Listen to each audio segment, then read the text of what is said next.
cuffs are off, man.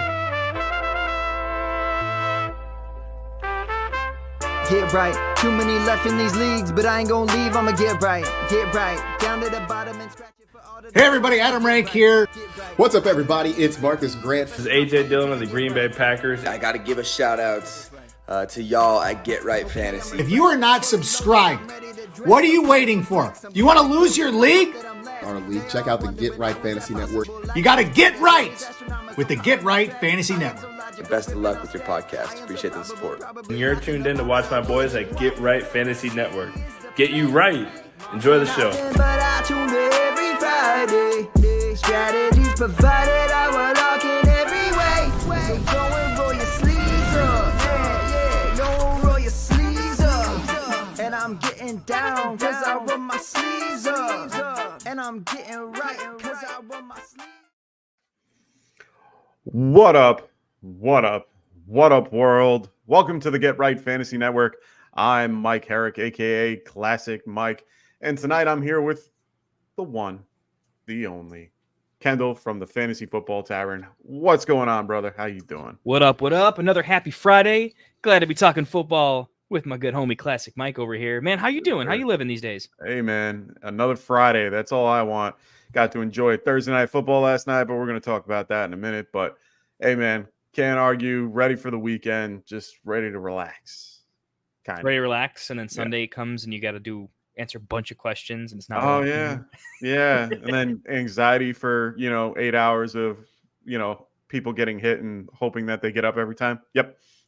So, I mean, this is where we're at now. This time of year, people. It is week 4 of the fantasy football season. So we are getting into some crazy stuff. Last night, we started off week 4 with the Cowboys at the Giants. We're going to give you guys a quick little reaction in a minute. First, just a quick breakdown of tonight's show. Tonight, we're going to be breaking down 7 games in the Sunday slate, as well as giving you guys one prop from each game that we both like from Underdog. Make sure you guys check out Underdog. It is the best and easiest place to play fantasy sports. We enjoy their best ball every year. We enter their best ball tournaments. We live stream them in the off season.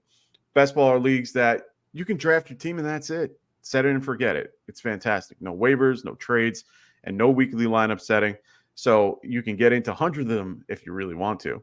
Or you can get into their pick'em contest where you simply pick a higher or lower on a player's stats like total yards and touchdowns. So make sure you guys go and sign up using promo code GETRIGHT in states that allow it, of course. And not only will you receive 50% deposit match, now you'll up to $1,000. You're going to be able to get a bonus for Pick'em.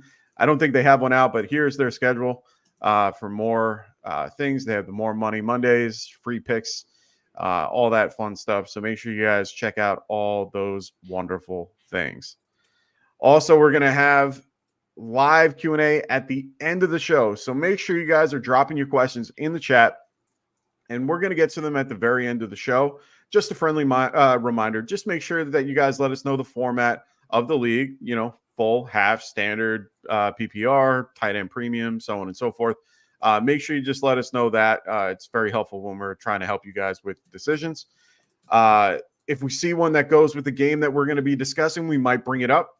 So, just throw all your questions in the chat and we're going to get to them. We also have super chats available as well. So if you want your question answered right away, be sure to use the super chat and we will stop the show just for you and answer your question at that moment.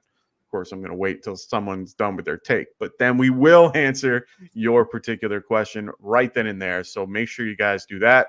Also, for those that are new to the show, make sure you guys are checking out our schedule. We are here every day.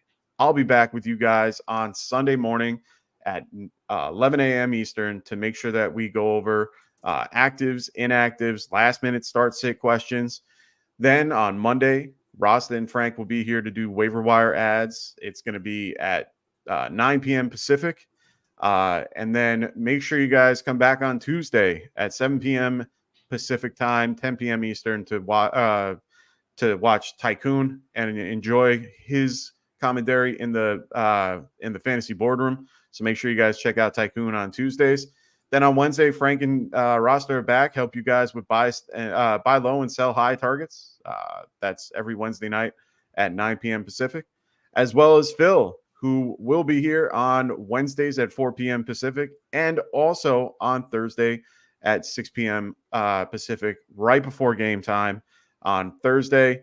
And then Friday night, we have our 2 shows, me with, Kendall right here in the beginning. And then we will be going to part 2 right after us at 9 o'clock. So make sure you guys check us out tonight, and then it will bring you right into the next show right at 11 o'clock. So don't worry. We're going to get you guys all there now, soon. We have another show coming on Saturday eventually. Just give it time. We'll get there. And then we'll have 7 days a week for everybody. All righty. So I hope everyone's doing well on this wonderful day. We got Kyle Flint going early stream. Woo! We got Ross in the chat saying, "What up?" Joe Ortiz in the house. Always enjoy it. So, like I said, please make sure you guys are throwing your questions in the chat. If you want your question answered right away, make sure you guys drop us a super chat and we will get to it. Otherwise, we will have your questions answered at the very end of the show. So stay tuned. First, we're going to go over our Thursday night recap of the Giants versus the Cowboys. Giants won 20-15. We're going to go over the good, the bad, the ugly. More good than anything, which is nice. This is coming from the Giants fan. I gotta know. I gotta get your take. Like, overall picture before you break down good, bad, and ugly. Yeah. Just you as a human that loves the Giants. Good, bad, ugly, 1 to 10. What are your thoughts, Classic? How, as a fan? It got me to about a 7. I like what I'm seeing overall. Giants offense looks so much better than it did. Daniel Jones needs to throw the damn ball downfield and have more air behind it. I mean, it's quite shocking for somebody that used to be incredibly good at throwing the ball downfield. He just has nothing behind it to go deep anymore. He had a lot of bad deep throws, but he was really good in the intermediate and short routes. He did very well overall. The line gave him so much time to freaking throw the ball. Cowboys are a pretty decent pass rush. I know that Micah Parsons got hurt during it, and so did DeMarcus Lawrence at one point. But before they even went down, they were having their way with them pretty much. There were times where Daniel Jones would sit in the pocket for 2 minutes and drink tea, and he didn't know what to do with the ball at one point. Neighbors look solid. Always, I'm really, really proud and happy that he's been doing that well. Wan'Dale Robinson, man, he looked great. Between the both of them, it was 15 and 14 targets apiece, 12 and 11 receptions each. Jones played extremely, well overall. He didn't make bad decisions. He didn't throw it into, he didn't throw an interception. Clutch time, he's starting to shit the bed. It's starting to get a little mucky where we're in situations that he needs to pass, and he makes it hurts. Cowboys didn't look any better, to be fair. Their offense looked shaky at best. Dak looked on edge. You got CeeDee Lamb, Ferguson. Those were the only 2 that really did anything. Brandon Cooks was involved, of course. But Rico Dowdle is probably the main back. Maybe. I have no idea at this point. I have no idea who is the running back for this particular team. I don't know. Zeke didn't play like a whole half. How good did it feel being like, all the trash talk in the world that could be spoken about this game, and it's easier to not talk trash about the Giants right now. Yeah, it's so much easier to hate on the Cowboys. They're already an easy team to hate, but just that running game. Like, you guys didn't think you were going to have an amazing running game this year, and I think, to be fair, you don't. A lot of people better don't, than it was, but it's better than Dallas. It's a lot better. Oh my god. Singletary is something, man. I like Singletary a lot. I'm very happy that we went for Singletary. He seemed to do a lot with a little. He's very good at, he's a really good downhill runner when he needs to be, and he's just quick on the outside. There was a play where Daniel Jones made a bad decision giving him the ball, and then he gets shut down in the backfield, but then ends up going back about 2 yards and cutting ahead for the first down. And it was I think it was like a 4th and 2 or something. And I was just like, holy crap. Millie Miz, what's going on, man? Great to have you here. Hope you enjoyed the show. If you have any questions, make sure to throw your question in the chat and we will get to You're it. new. We're gonna hook it up for you, man. Come Yeah. on down. Hit us with the good stuff.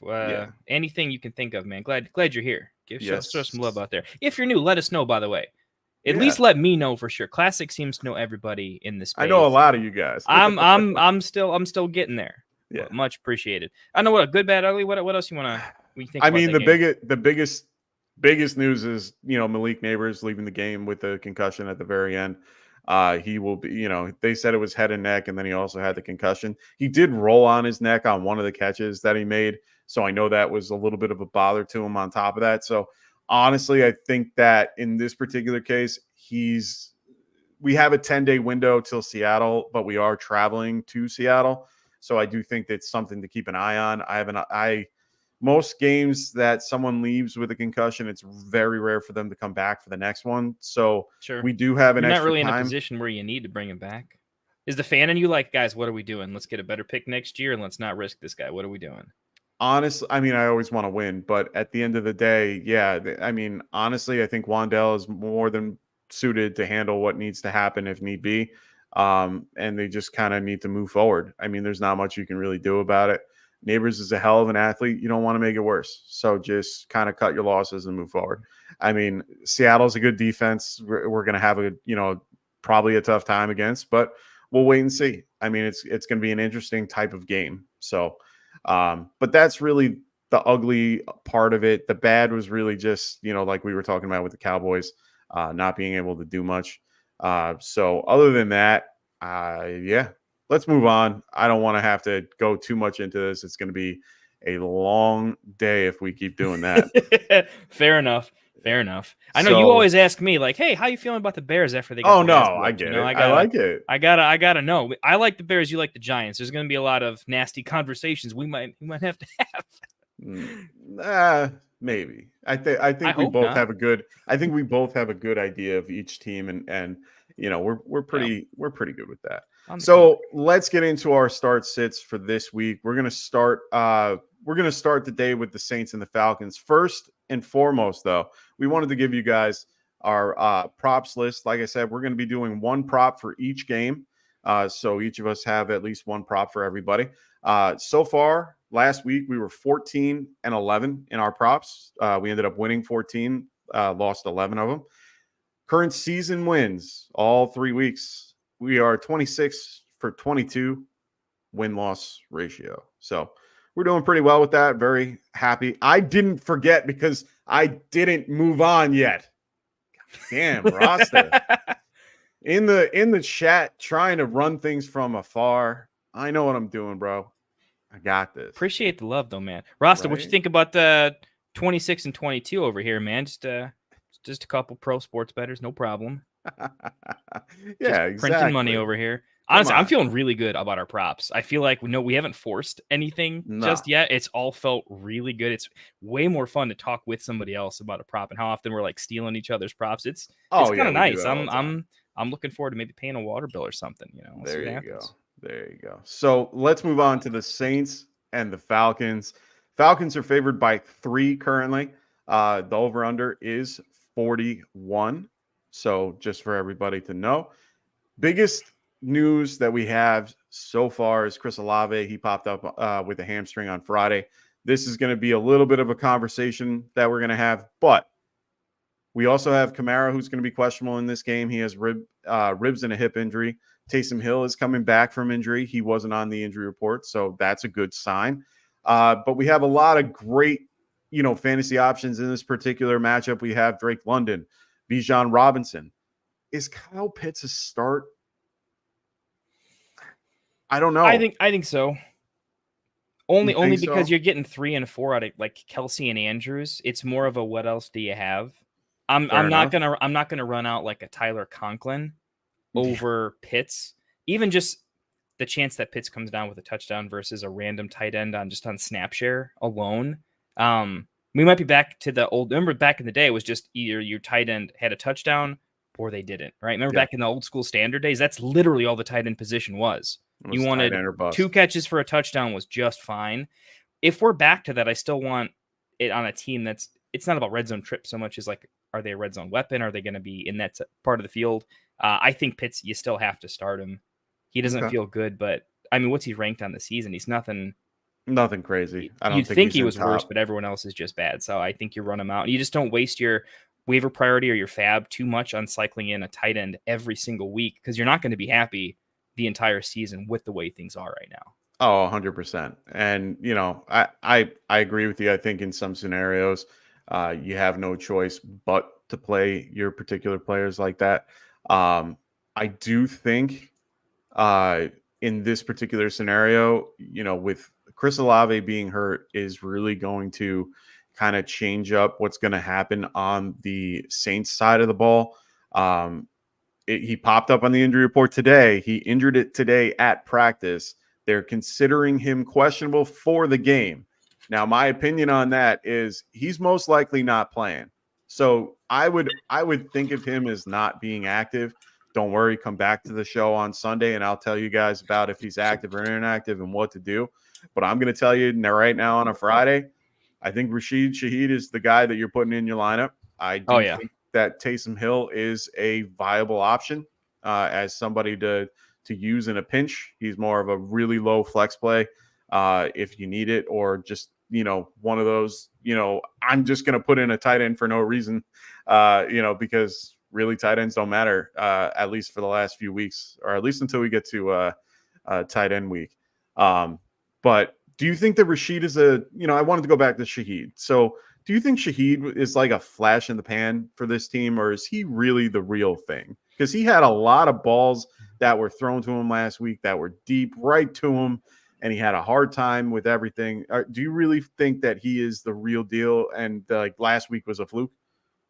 I think in terms of like talent and pedigree, I can't call him like the real deal because he's not a complete player. Fair but enough. His skill sets are very good at what he does, and he's not just a deep threat. But look, he is mostly a deep threat. But the important thing is he's not just a deep threat. He is a very, very good deep threat in an offense with a quarterback that throws a pretty good deep ball and isn't afraid to, and has a high number of pass attempts. So when you combine those factors, I think his situation combined with his, above average talent for what he does is pretty impactful. So I think he's, for me, he's definitely a start. We haven't seen multiple weeks in a row of him just goosing or being completely uninvolved. I'd need to see more of those in order for me to consider benching him. I mean, the nice thing is if he hits, he doesn't just score you 10 points. He scored well over. Yeah. So I'd rather embrace the volatility, and kind of stay with him from how am I playing fantasy? I'm definitely playing him season long, looking at Dynasty. I think he's pretty real. Kamara is going to get more banged up the longer the season goes. I don't think his efficiency stays as good. It's one of those he can't keep getting away with it. I mean, Joe Mixon's still doing it somehow, so maybe Kamara can too. But I do think there's a situation of he's the healthiest on the team sometimes. They're going to have weapons that get injured, and I think regardless of game script or whatever, it's a good free touchdown that I think they're going to scheme up deep shots every single game for him in a way that they don't for other players in the NFL. Yeah. Or there's some games where they just don't, it's not there. Right. So I think he's pretty real overall. I'd like to see at least a little bit more of a 2-3 catch for 20, 30 yard floor. I wish I don't think that's there, but the injury of Olave fixes that. I want to see more targets and more just usability in general. Like, I don't want to just see him be the 9-barrel guy and the boomer bust. Then he reminds me of Gabe Davis. So, it's one of those things where, yes, he can break a top off a defense anytime. But, being involved on a down per down, or, just every down is what would be incredibly helpful. What's going on, Albert? Great to have you here, man. Always a friend of the show, always watching us, always enjoying, man. I love having Albert here. Other guys that I wanted to kind of just bring up real quick. Drake London finally had a bigger game. Is this the new normal for him, or will he be going back down to earth? He is facing Marshawn Lattimore in this defense. What do you think? I don't know. How I got to be honest. I haven't watched done the every snap of this game to kind of get a sense for how this team's running its offense. Mm-hmm. I think the Falcons are one to watch for me because their offense doesn't seem very predictable yet. So that's where I want to see, like, Bijan's usage isn't where I thought it might be. London's usage isn't where I thought it might be. But really, it's a symptom of, like, the overall offense just isn't exploding every single week because we thought they might, but that just never happens. I'd like to see who's consistent, who's a flash in the pan, how that kind of plays out. I think Drake London's more new normal is a higher target share. Okay. Questioning how good Kirk is going to be at getting him the ball.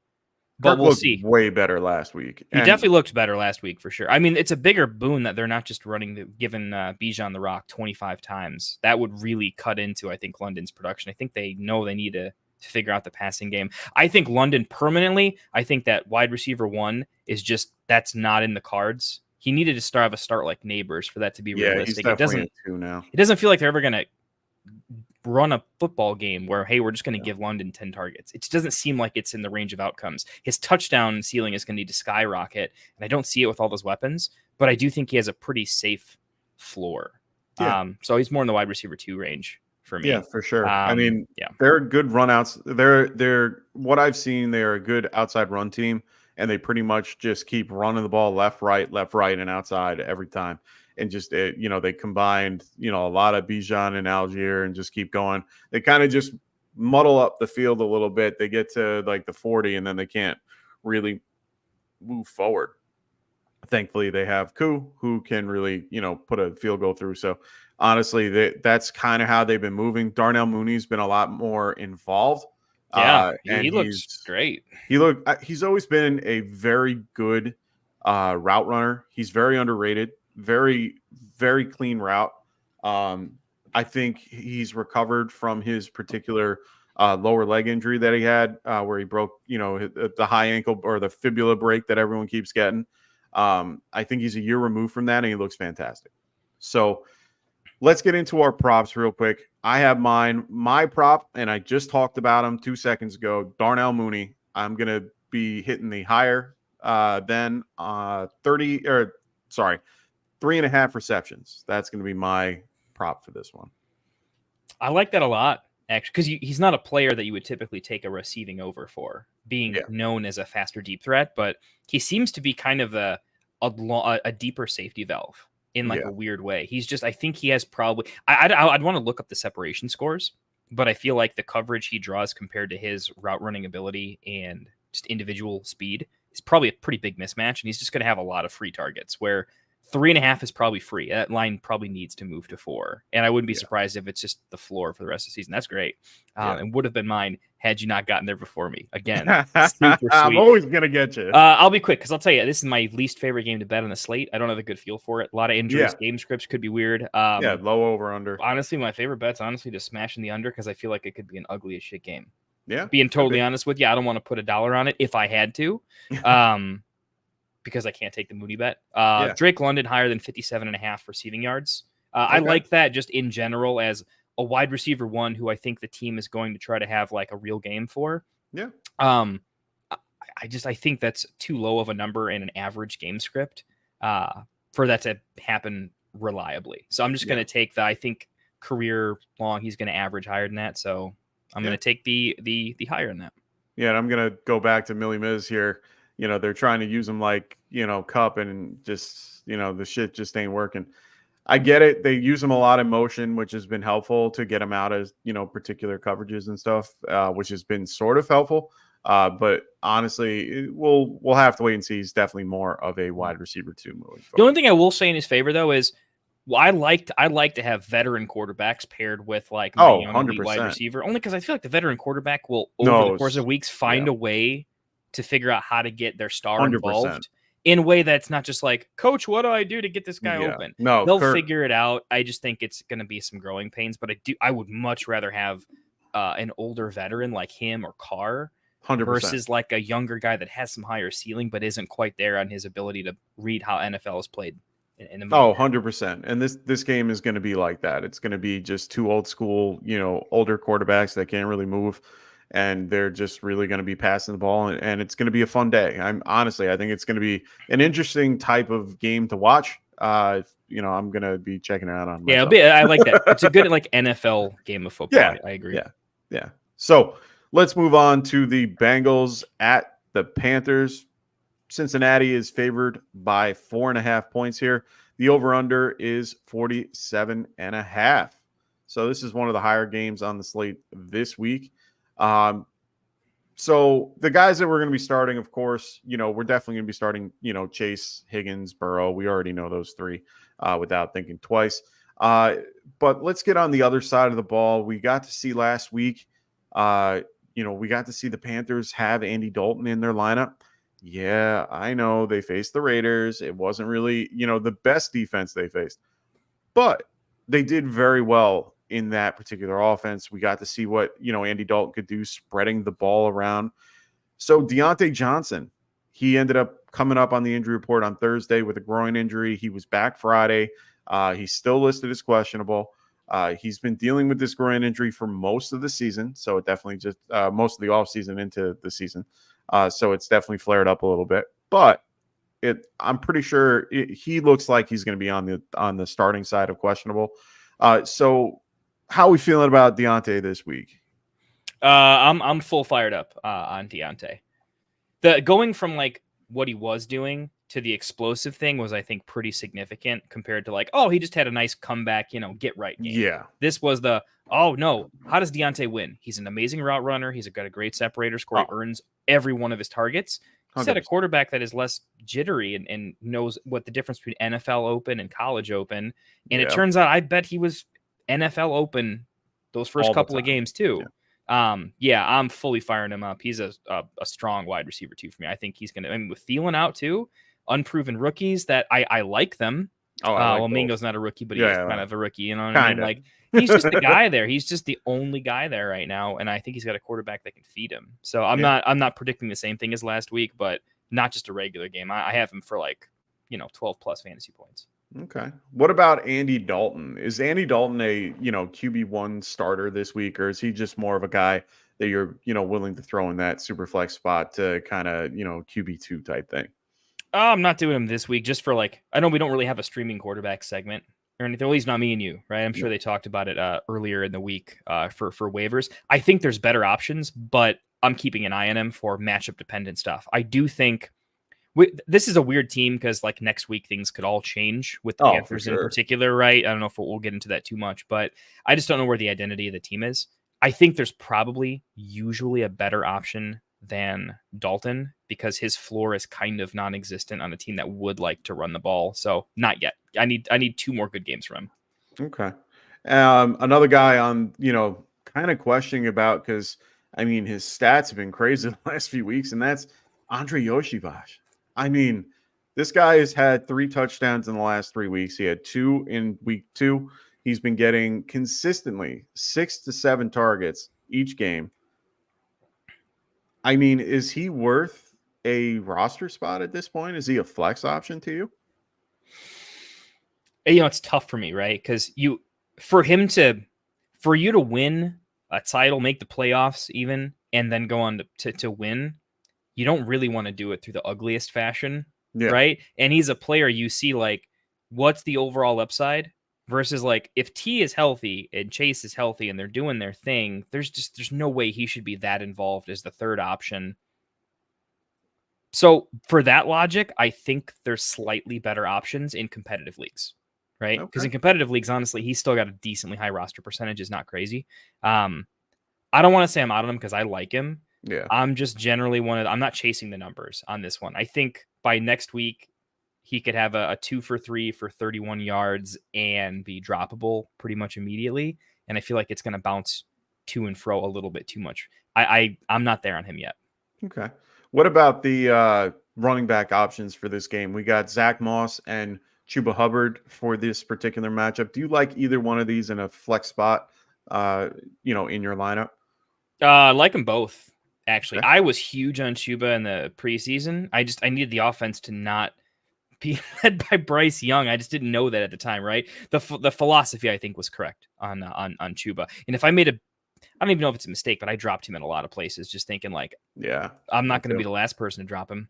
And I think that could have changed a little bit. So I'm firing them both up. Moss is in my props, actually. I think this could be a pretty run heavy script, honestly, for both teams. And I like Moss a lot. Yeah, I like him Mosta chances to fall into the end zone here are pretty big. His chance to get high volume here is pretty big. Chuba, I didn't know he was going to catch that many passes the other week. Yeah. That was like, holy, okay, shot up my rankings. So that's why he's like over like a Yoshi Boss. Yeah. Okay. And honestly, I mean, the only other position we didn't talk about was tight end, and that's really because both teams don't really utilize the tight end except for the Bengals, who actually currently have Mike Gesicki as tight end 7 on the year currently. So, I mean, I know that anyone can be tight end 7 at this point. It's a low bar these days. Yeah, I mean, I'm assuming he's somebody that you might target if you had a McBride or a Evan Ingram. Are you kind of using him in those scenarios, or otherwise he is opposite take of Yoshivas? I think this is more consistent. I actually think what he can do on the field, his snap share, how he's utilized, that role doesn't really move. It only gets better. It doesn't really get that much worse, depending on if they want to fire up the rookie at some point, get him involved. If they really would just want to run a 2 system with their 2 stars, right? Tight end's still going to be on the field. I think he's losing a couple snaps too. Is it Eric All? Is that their rookie? Yeah. He was getting on the field quite a bit, so that gave me some hesitation on his viability. But he seems to be getting used a lot. It just seems like Burrow wants to throw the ball, and Gesicki's a pretty good route runner, and he's running a lot more routes, not just in line. I was reading something today from someone. Their big point was that Gesicki legitimately lines up outside sometimes. Like, he's a wide receiver. Oh yeah, no, he was. So if you just look at tight end, you're like, no, he's gonna get targets. That's his skill set. That's more of what he is. And if this team wants to ramp up, a QB. He never had a good QB to get him where he needed to be. The amount of times he does a Conklin of last year, where it's like, how does this guy just keep getting 6, 7, 8 targets every game? I think he's going to be sneaky. He won't have much in the red zone, but I think he's going to PPR leagues. He's going to be nice. I like him. Yeah, and the Bengals tend to be one of those teams that kind of get most of their yardage from outside the red zone. They, very rare when they get in there. That Burrow's doing a lot of 25-yard plus stuff. Yeah. So, yeah, that's just how they run. So let's get into the props for this. My prop for this particular week is going to be Andy Dalton, more than 4 rushing yards. I think he can do it. He does. He is a little mobile guy. They don't call him the Red Rocket for nothing. You're killing it on these tiny rushing right? bets, the little rushing. I got to track it. Carr rushing for over a yard last week was money. I think he had 3 yards, but you got there. Yeah. Oh, I love it. I'm going to start following you. You might have a little inside track on these, like not really mobile. You know what? They're going to fall forwards. To me, this one is more along the lines of, the Bengals do have a decent pass rush. They don't have anything crazy, but they can still get to the quarterback. And I do think that they play man more than you think. And for me, Andy knows when to go. And all you got to do is just do a quick little, all I need to do is get the first down half the time. And he's one that can definitely find it and run it out. I did have a secondary prop for this one. It's going to be more than 3.5 receptions for Leggett. I thought that one was going to be something that could hit. So those two are the ones that I'm going to go with. What about you there, Kendall? Really liked the Leggett. I was early on my Leggett take. I did a higher than on Leggett and before Thielen went on IR. Nice one there. I like that one quite a bit. Negative game script to throw the ball. I'm doing Zach Moss higher than 13 rushing attempts. Oh yeah, for sure. Should be a positive game script for the 28th against the running back. Yeah, and the DVOA is pretty nice. Oh yeah, I do think even like a near 50-50 split, it just feels like he should get there, but it's not a 50-50 split. We still might be treating it that way. I'm seeing the snap share, the way they're utilizing him. I mean, he's not just a 1A, he's the RB1. And I think 13 is just a little bit of a number to take advantage of. Plus matchup, plus DVOA, and a guy who's being looked at as the 1A when really he's just the 1. All stars kind of line up for it to be I think a pretty plus EV bet. Yeah, I mean 80% to 20% when it comes to Moss to Chase. So if you just line up you give me an RB that has the DVOA that he does, 100%. Right? I don't need to know the name. I just don't need to know the name. This is a portfolio play of most people in the NFL as a starting running back should be able to do this. I got a couple other options in this game in case you want to parlay it with something. And a lot of these underdog picks you have to pair with 1 or 2. I also like Andy Dalton to go higher than 227.5. passing yards. Same idea behind the Moss. I'm just following the full game script. If I think Cincinnati's offense is pretty good, they just had a rough start. They always do. We know this. They're going to get it back. So Dalton's going to have to throw often. Hopefully he throws often to Leggett. We both get there. 227 just feels like a low number for a guy who's going to pass the entire fourth quarter. I feel like he doesn't need a great game to just kind of limp over that line. Yeah. If one happens, the other has a pretty good chance of it too. This one was I just kept finding more bets that I liked in this game. So if you want to get crazy with like a multiple legger, this is the one I'm the least confident on. But Joe Burrow higher than 23.5 completions. This was just a random one I was looking at. It felt bizarre. I looked at his. Do you think Joe Burrow's been a great quarterback and they've had a great offense this season? Like objectively, I think most people would say like, yeah, but not as good as we thought. They've been doing a lot better with T. Higgins there, and they've been better. Ball. Do you think there's better days ahead or behind him though? No, I think they have good days ahead of them. I think they've always had issue with the line. Line has been beat up. They lost Trent Brown, which is going to be a little bit of a hurt for them. But overall, I think that they have a solid group that they can start using, and I think overall their offense is going to be fine. I don't think it's like an elite, up there with all the other guys where they were a couple of years ago with like Mixon and stuff. But they are definitely a viable offense that I think for something like this with 23 completions, he can definitely do without a problem. The stat I looked up was just like last season. I think he only went under that number one time outside of games with injuries where there was backups that had like meaningful snaps, basically. Yeah, of course. Yeah. So I'm like, so basically in a regular game, this never happens outside of injury. This year, it's just weird because he had 21 completions week 1 against New England in a weird game script that is not normal, and then 23 last week. So this was one of my like, I don't often go deep in analytics, but I went deep on this one. I'm like, this seems free. What am I missing? Yeah. Okay. Understood. So let's move on to the Rams and the Bears. Please make sure you guys are throwing your questions in the chat. Don't worry. We're not going to forget your questions. We're going to answer them at the very end. Also, if you have a question you want answered right this moment, make sure you guys are using that super chat and we will answer it right away. So the Rams are going to be heading to Chicago to face the Bears. Bears are favored by 3 in this one, which is quite awesome. Well, I know Kendall's loving this. Yeah, buddy. We're favored. Somebody's wrong, but right. The over-under for this game is 40.5. So a middling, middle of the road type of over-under for this game. I have more questions than I have answers for this one, just because there's just so many things going on in this. You're definitely starting guys like you're starting Kyren Williams. You have to. You're going to have to start guys. Demarcus Robinson, I guess, is the best option here. Now, I think that's my biggest question for this Rams offense. What wide receiver do you want more in this offense? After we got 2 weeks without Kupp and without Puka, we have an idea of what's kind of what they're doing, maybe. But who do you like more in this offense? DeMarcus. I know there was some hype over with Tyler Johnson. Tutu. Well, I was going to say Tutu Atwell. Well, Tutu. We'll get to Tutu. I'll go real quick. The two of them. Right. Tyler was the early popular choice. Turns out he was just schemed open a little bit as the track star because no one was, he was college open instead of NFL open. So we had all the time to do all the things. He's not a very good player, though, in my opinion, outside of being able to run fast. I think we saw that in terms of even when he had his decent game. I looked into it. The snap share for DeMarcus was better. Just all the background analytics are better for him. He's clearly the one while no one else is there. I think he's going to have the highest target share. It's all the things, right? So it clearly DeMarcus for me. What I'm saying is it's not particularly close. Now, when you get to Tutu, I think Tutu has the ability to do 4 for 4 for 120 and do some big stuff. We saw that was at the beginning of last year for 3 or 4 weeks. The same thing happened. Tutu was just actually lights out. It was the end of the year.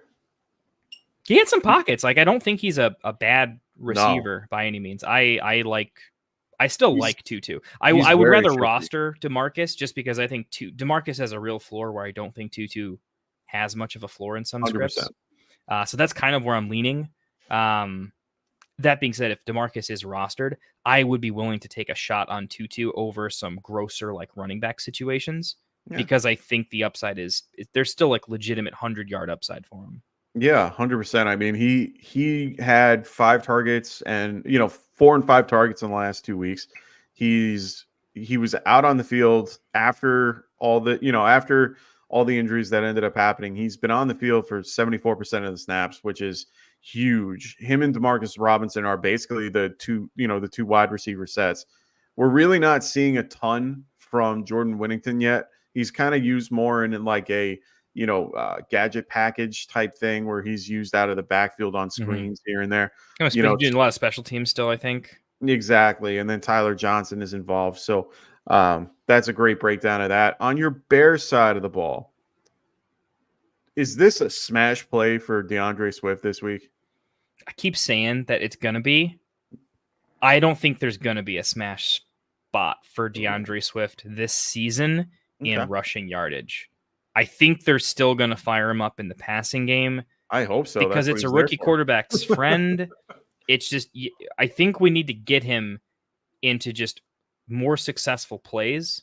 Yeah. Instead of having this like that gets on anybody as mentally tough as you are. So I do think we need to get Swift more involved. I don't want us paying how many mil we gave him we gave him a lot of money. 3 year at least. Coach is talking about wanting to get him involved in the passing game. Yeah. At some point, someone's going to clip and be like, you rolled him out here to throw the ball. You don't throw the ball to him. So what's up? It definitely hurts him that Roschon looks solid and is getting some looks. I think they're going to split a little bit more. But Swift, I think I'm out on him for like our running game's probably not going to work the way I think I want it to this season. But I think he'll get involved in the passing game. Okay. Another guy I wanted to talk about real quick was Cole Kmet. Tight end 1 last week. I mean, that was big. He had a monster game overall. Do you see that do you see that continuing on moving forward with the Bears and how they utilize him, try to utilize him a little more with Keenan Allen being out? I know I know Keenan's listed as questionable and, we'll see what happens. Most likely won't play. They're doing pretty well without him. Not to say that he wouldn't want to be there, but, they have, Roman Dunze, who's been doing fantastic in his role. And, DJ doing what he's doing. Like, I mean, he's got to hold it down for now. But is Cole Kmet a really big part of this offense right now? I want to say yes. You have no idea how badly I want to say yes. Yeah. But the disciplined fantasy player, not NFL fan, says, I'm not starting Caleb. I don't love the offense. Okay. I do like their defense. Yeah, the defense looks good. This is a lot of script for a team where I don't want their tight end. I don't think we have many red zone trips. We talked about it earlier in the show. Yeah. That's a big deal for tight ends that don't have a massive, consistent role. I don't think he's got that. I don't think our red zone trips are there. I don't think our pass attempts and completions are there. I don't think Caleb's getting to, third, fourth read situations successfully enough. I need him back blocking a little bit more. Let's unlock Swift before we unlock Kmet a little bit, I think. So I just don't believe in our overall passing offense yet with how many good mouths. I'm high on DJ Moore. I'm very high on Rome. I don't see how there's enough volume to go around outside of some touchdown upside for him, and I don't think he's that. So I have to say no, but it does hurt a little bit. Okay. Yeah, I mean, being consistent with 11 targets is unheard of. I don't see that being a every week thing. But I do like what I get. I like what I can see that they're involving him a little more, which I'm a little, I'm not shocked, but I'm kind of glad that they're looking to add another part of this particular offense, and that being, Cole Kmet. So hopefully we see that moving forward. It definitely showed that Caleb, a little bit better this week, overall. I don't think I'm starting any one of these QBs in any fashion this week, just because Agreed.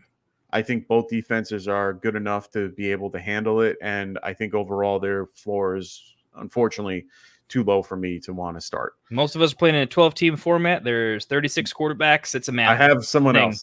All right. I'm sorry. So let's get into our props here.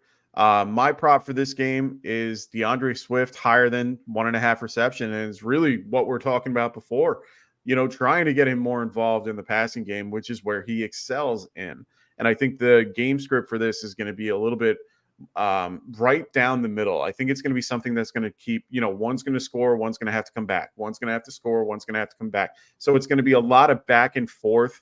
And I do think that it's one of those scenarios where they're going to have to do a lot of screen passes to the outside on an aggressive defense when they load up those blitz packages and stuff. I think that Swift can be really in for a good passing game in this one. Yeah, I think the line just feels weird to me. Like it feels like it should be 2. It just feels like it should be 2. Oh, I got it on a good receptions number. is a free square for you. So yeah. I know as like the fantasy analyst, you kind of feel gross when you're like, everything in like my like 101 level fantasy brain says this is a free money. Oh yeah, 100%. But I've been there 100 times. Like I got the one last week with Jonathan Taylor at 1.5, and he didn't even reach it. So it's a very they do this a lot because they know people are going to go for those. I like it. I think that in this game particularly, he can do well. Yeah, like don't get me wrong. I don't think he's getting 4 or 5. Okay, I just don't think we have enough volume. But like we should be able to get to 2. 2 and 3 is like my sweet spot there. So nice number, nice bet. I like it a lot, and I need you to be right because if you're not right, the hell happened. Right. We'll talk about that later though. My prop is going to be Rome O'Dunes higher than 35.5 receiving yards. And if you want to go ahead and combine that with some other bets, I like the correlation with higher than 2.5 receptions there as well. So however you wanna incorporate those, I like both of them quite a bit. I don't think Rome's gonna have the big game he did last week, but I think Caleb likes looking his way. It's nice that as long as the ball isn't in the dirt, he can catch it. He's got a great catch radius. Already found him in the red zone. I think his target floor has probably gone up permanently. All that time with Keenan out of the lineup and him in it, I think probably permanently ups his snap share a little bit. Keenan might just be like kind of permanently a little broken right at this point. Yeah. You see that sometimes you just get to that point where you can't stay healthy enough through the rehab.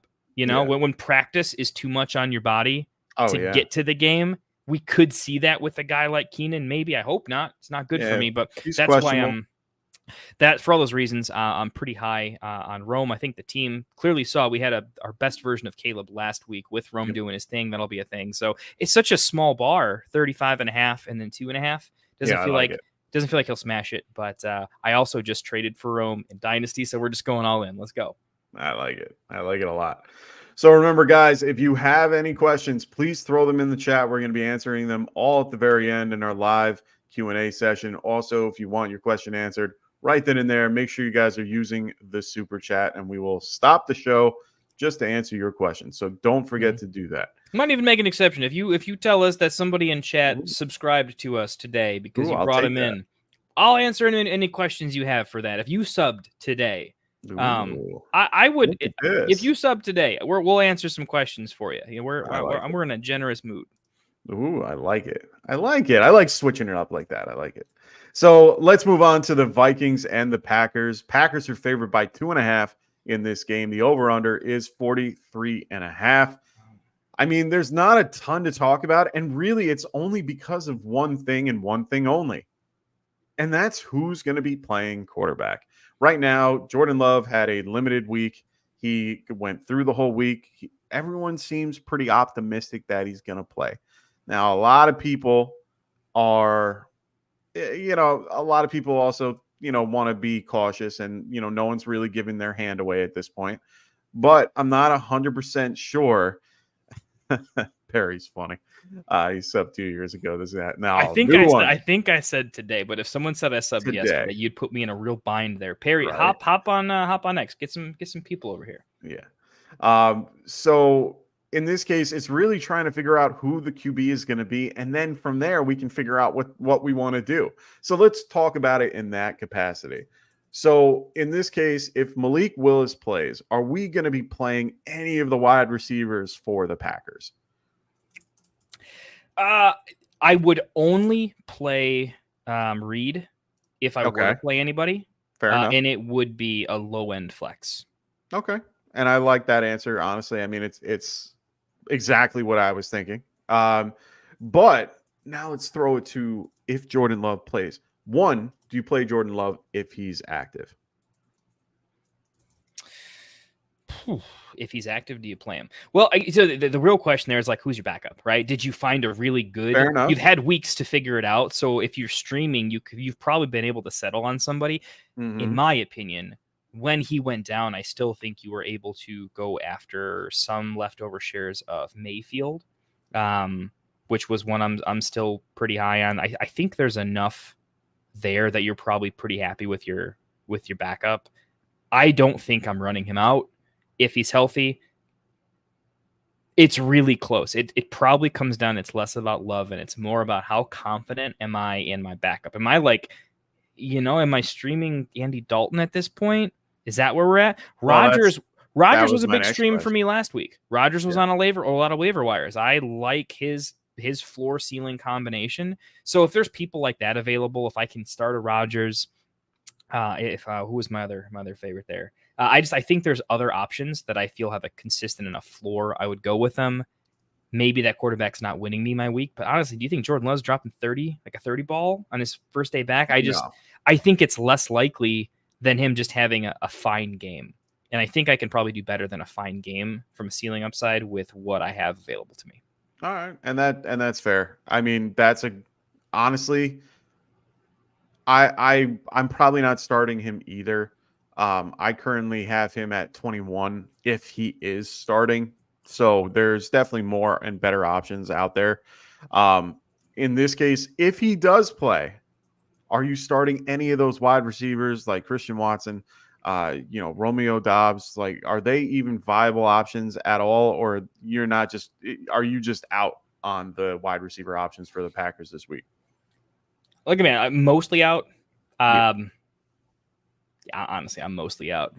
Same thing. Reed's the only one I'm really considering if I'm being real, but that's okay. Because honestly, it's a weird situation where like if he plays, I'm still only in the Reed. If he doesn't play, I'm still only in Reed. Christian Watson just doesn't have a floor yet. I need to see more games. So he's enough. A DFS only play that I need to see more because I'm flipping coins with a guy like Watson instead of making a calculated choice.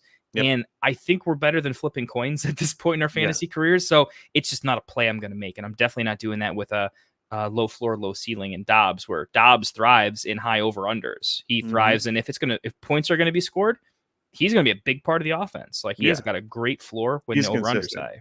Yeah. He's the consistent. He's the possession guy compared to all the others. They have the possession guy, they have the deep threat, and then they also have the gadget. Those are the three things that they have. So I'll throw this out there just as a last minute. It's more of a part of a prop thing. I guess we can get into that here in literally just a second here. But this is a game I'm hammering on some random DFS stuff. Yeah. And I'm taking some like aggressive bets because I think the over-under at 43.5, this just feels like one of those weird NFC North matchups where you think it's going to be that's what we're known for up here in the North, right? Yeah. It's cold. We run the ball. That's kind of the thing. I think this is sneaky, like a game that could be an absolute just like 40-50. It could be something stupid. Yeah. With Jordan Love even in tow doing his thing, like Jacobs is pretty good at what he does. It's the only thing that's going to be paused is the Packers' strength right now is technically their running back if they have no quarterback, and the Vikings have a good run D. And the over-under is pretty low, so Vegas doesn't think it's going to be a blowout. But I might take my like Christian Watson, JJ type of lineup, into DFS later on. I think this is one, if you guys are putting together some tournament DFS lineups, I think this is going to be a game that no one wants to touch because no one knows what the hell to do with it. And those are great games. Like if it ends up being a smash game, you have no ownership on it. And you're going to absolutely clean up house. Yeah, for sure. I mean, honestly, the only guys that I'm looking to play are Aaron Jones, JJ and Jacobs. Those are the only three that I would ever touch in this particular matchup. One question that I wanted to bring up, which, is relevant to what we're talking about. We got Josh Jacobs or Derrick Henry in this particular matchup. And to be fair, I have this question in one of my leagues where I have Josh Jacobs and Derrick Henry. Now I'm running with Derrick Henry. I'm a little bit nervous about it, to be quite honest. Reason being, I think that what we've seen in the last few weeks is that they are involving him a ton when they are in positive game script. They were beating up on the Cowboys. They left him in and he did his thing. But when they were behind against the Chiefs, he didn't come on the field. And you saw Justice Hill almost I was shocked to see the numbers after the fact. And, you look at their particular team right now and their particular snap shares. I mean, hold on. I'm just going to bring it up real quick. Yeah, it's pretty insane. Though. I was looking at 59%, 44, 46, 46. Justice Hill getting 54%. And it only switched because they were doing so well. So for me, they've been in negative game script, and you don't see Derrick Henry. They're facing the Bills, who are going to be one of their better defenses that they're going against. Bills are currently in this particular year, they're about 25th against the run. So it's a good matchup for this particular group. So maybe they get involved, but if they go behind, you're not going to see Henry. And Jacobs, you're going to see quite often because they have no one else. I mean, they have Jacobs running at 52%, but Emmanuel Lewis has been stepping in there too. These are two really difficult, guys to gauge. I'm just leaning with the guy that has more touchdown upside, in my opinion, and that's Derrick Henry. So, what about you? That's a really close one. Like the question, I'm sure it's the question I have though, right? Is like, what? I don't have a lot of format situations here. Help me understand, in what world aren't you starting both? Yeah. So, like, what? How is your flex position so strong that you're benching one of these guys? Because in most leagues I'm in, this is dynasty. If you're flexing this, you already won. Yeah. Like, you're good. You're gonna beat the crap out of some people if that's your roster, right? Well, you're in such a great spot. I wouldn't worry about it. I'm curious, Julian, if you're listening in the chat there, help me understand give me a third and fourth option that you're starting over these guys, or is it like a 10-team league where everyone's pretty strong, and it's literally just down to this. So KJ is in this particular league that I am in with Josh Jacobs and Henry, and he hoards running backs. I do. We should call you Standard Mike instead of Classic Mike. Would that be more? Yeah, probably. I mean, at this point, I have Derrick Henry, Ramondre Stevenson, Harris, Najee. I have Monty, James Cook, Henry, and Jacobs. So yeah, I have a pretty fun lineup in that situation. I am facing KJ this week, so good luck, KJ. Kinda. Get it, Kyle. Get him. I like it. No, we got it. Non-PPR Mike. Yeah, that's probably more my speed anyway. I like the non-mobile quarterback and the running back. So anyway, let's move right along to our props for this particular group. Wait. Before we run on to props, Julian dropped his stuff. It's a 10-team. I got Madison, Jacobs, Henry, and Taylor. Mason. Oh, that's a monster running back lineup. Yeah, wow. Holy crap. So Mason and Taylor are your Mason 1, 2. and Taylor, and then he's going. Yeah, that makes sense. Look, I have a feeling your team is probably projected to win on most weeks. Even in 10-team, that's pretty strong. I'm going to take the don't lose your lineup week and go Jacobs over Henry. Yeah, win your week. Only because I think Henry's a little more boom bust. I'm taking I think my average projected scores usually are higher, and I just want to take Jacobs is getting you 10 points. Yeah. Henry might not. Henry might also get you 30. Jacobs probably won't. So I'm using that lineup matchup against is my opponent the number one in the league or a mid-tier team? That's how I'm making my decision. I think I'm going to lean more Henry for this particular pick, just because in this particular metric, the Bills are 25th against the run so far. And, they might be a good defense, but without Matt Milano and a few other key pieces, they've been really falling apart. They also don't have Terrell Bernard at the moment. That's what worries me. Is it's a money matchup for Henry. This is a big matchup for him. This matchup. I think he can do Vikings are good. Vikings are run 10th against the run. So I feel a little bit better about Henry in this scenario. So I'm going Henry for your particular flex. You might have swayed me. I have a feeling that I'm going to talk myself into Henry by the time Sunday comes around, because I can't stomach Henry 28 points. Yeah. Again, I had him on my bench last week and I still won, but it is what it is. So the next prop we got is from me, and that's going to be lower than 3 rush attempts for Sam Darnold. So I'm going to hit the lower on this one. I love this bet. I figured, why not hit the lower? I don't see him running a ton. Yeah, he might have, and that's I'm assuming for, ones that are even scrambles. Like anytime he runs past, he's got a little shimmy to him. You guys see that the sleeper put out the highlights of like, are we going to get this Sam Darnold where he just peels one off? I got to be honest. I was like, when did this happen? Because I didn't remember it. Yeah. I had to rewatch it like 100 times. That now that you bring it up though, he does got a little shimmy in him. He's a veteran now. He's been in the league like 10 years apparently. But. Yeah. So for me, I'm gonna go with the lower than 3 rush attempts and try to, get that one. I think I have an opportunity to get that one. What about for yours? Everybody else in chat, no one when I joined Get Right told me that Classic Mike, who I was referred to as, well, he hoards running backs, right? Okay, that the same way you're talking about him is like my initial like handshakes with him. Everyone's talking about like, everybody. That's what. There's a reason I got my name. I was not introduced to him as the guy that is going to find the most interesting like quarterback rush attempts from a non-rushing. Carr last week, Sam Darnold this week, but you doubled up. Know. You also have one more from earlier, I think, right? I do. I'll find it. Is, I want to know my prop wins early and it's done. I don't want to wait the whole damn game if I have to. It's the blackout prop. All right. Yeah. You'll still have memory of it before you hit the floor.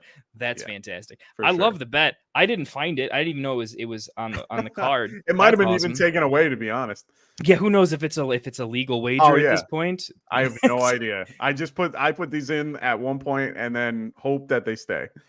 Hey man, if there's one place you want to get canceled, it's your sports book. You're doing good things if that's right? What you get kicked off of. Just for the sake of time, I'll keep us moving here. I like Aaron Jones higher than 13.5 rushing attempts. I love it. It's just kind of a number script sort of situation. I think Aaron Jones is the alpha RB1. Ty Chandler 100%. gets some looks. He had a lot of looks last week. I think the looks last week are going to lower the number for this week, but I think the average script for the Packers is going to be Aaron Jones 14 to 16 times type of a game. It's the vengeance game, though. That's what's put me over the top. I would have made this play if it wasn't the vengeance play already, you don't take the guy who just got traded away from that team off the field. It's like disrespectful. Oh, no. You're going to give him the snaps and you're going to give him the opportunity, like at a bare minimum. And I think he's going to get 15 carries. What he does with them, I don't know. But do I think they give him? There's no way they're just going to give him 10 rushing attempts and have that be the story and the headlines and the news going. And he'll get targets. He'll get a whole bunch of everything. He's going to have a game. 60%. He's averaging 60%. Snap share. So he's fine. Yeah, wish there was a bonus on it. A little the revenge narrative games. I wish some more people would get on that. Maybe we can get a bonus code. Underdog, if you're listening, can we get like a promo code for us just on Aaron Jones prop? Just for a bonus. All right, moving on to our next game. And remember, ladies and gentlemen in the chat, make sure you guys are throwing your questions in the chat, and we're going to get to them at the very end. I promise. If you want your question answered right away, give it. Do those super chats. They're really helpful. Or, as Kendall said, if you just subbed right now and you have a question, we'll answer that question too. So money's tight for everybody, right? But if you can reach out to one other person in your league, it's always nice. Helps us out a ton. We appreciate you. We appreciate you guys for hopping in and joining. We just enjoy the chat. Believe me, it's fun. So next we have the Jaguars at the Texans. Texans are favored by 6 in this particular matchup. They are 45.5 or 44.5 is a huge number. I love it. A lot of these guys we already know that we're going to be playing here. Stroud, Diggs, Schultz, those are the big ones that we're definitely going to be starting. The biggest question marks we have for this game are Nico Collins and Joe Mixon. Both of these guys were, Mixon's been coming back from a high ankle sprain, and Nico Collins popped up on the injury report on Thursday with a limited practice with the hamstring. This damn hamstring bug is creeping up on everybody. Thursday hamstrings too. Jeez, it's one thing if it's early, but are you of the camp? I'm of the camp that the Thursday hamstring is never a good thing. I don't care if they're healthy. I'm not getting Keenan Allen again. It won't happen. Yeah. See, here's the thing. So for this particular matchup, he's going to be fine. He practiced in full on Friday. He's good to go. I'm not worried about him being active or inactive in this game. I think they're going to play him without question. This is a division rivalry. Yeah. They're going to want to play. He's at home. He does very good at home. If you look at his stat line, his home line is insane. So I don't think a lot is going to keep him out of this game. They might limit his snaps, and he might not be 100% out there all the time, but they're going to definitely get him involved, and hopefully early. The other biggest question mark is Joe Mixon. He is considered questionable. He did practice limited on Friday. It looks like they're going to ramp him up a little bit. They still gave him the questionable tag. Cam Akers is still available. Dameon Pierce is not going to play in this game. It looks like he had no, do not practice, even though they kept saying that he was, optimistic to play, which is ridiculous. Tank Dell is going to be out for this game with a chest injury. So they're limited in a few other scenarios. So my big question, let's not ask if they're going to play or not. Injuries, we're gonna hit you up on Sunday morning anyways. You're gonna tell us what to do. Come to me on that day. No sense in conjecture. A lot of the Jag side of the ball, though. The Jag side is just hard to talk about, and I think we have the most questions here. So in this particular case, Trevor Lawrence, benchable, right? You're not playing him anywhere. I'm not even buying but just decent over under. I gotta see a good game from him first, man. He's not putting away easier opponents. Yeah. He's not making bad game scripts interesting. He's not. I'm very concerned. Okay. What are we doing with ETN? He's currently running back 22 on the season, roughly second round pick in most scenarios. You're more than likely going to have to start him. You're not happy about it, but he's been at least 10 fantasy points per game in half point PPR. He's still holding at 70% on the snap shares for the running back. Are you feeling good about playing him this week? Yes. Yeah, okay. Yeah. I don't know how many bullet points, but we'll just quick. Okay, one, the offense has been absolutely trash. Yeah. You know what that means? Right. They can only get better. They cannot get any worse. Okay. They should probably regress to the median even a little bit. Brighter days ahead, and that's not with the player. That's just the overall offensive ecosystem is having an aberrationally low situation here. So that's going to get a little better. Snap share, still fine. Team still trusts him. Eye test, he's not playing bad. I haven't seen him be like, that was his fault. No, the team doesn't look great. And running back, oftentimes, running back is always about opportunity, right? 100%. We'll take a bad running back with 20 carries against a great one with 10. It just is what it is. The important thing is last week he had 6 targets, 5 catches or something along those lines. So if they're going to have these negative, crappy game scripts, he's a pass catching specialist. I know the team doesn't utilize him as much, but when they have to, they have to. And so that kind of saved his week last week. 5 catches is not something a lot of running backs can do.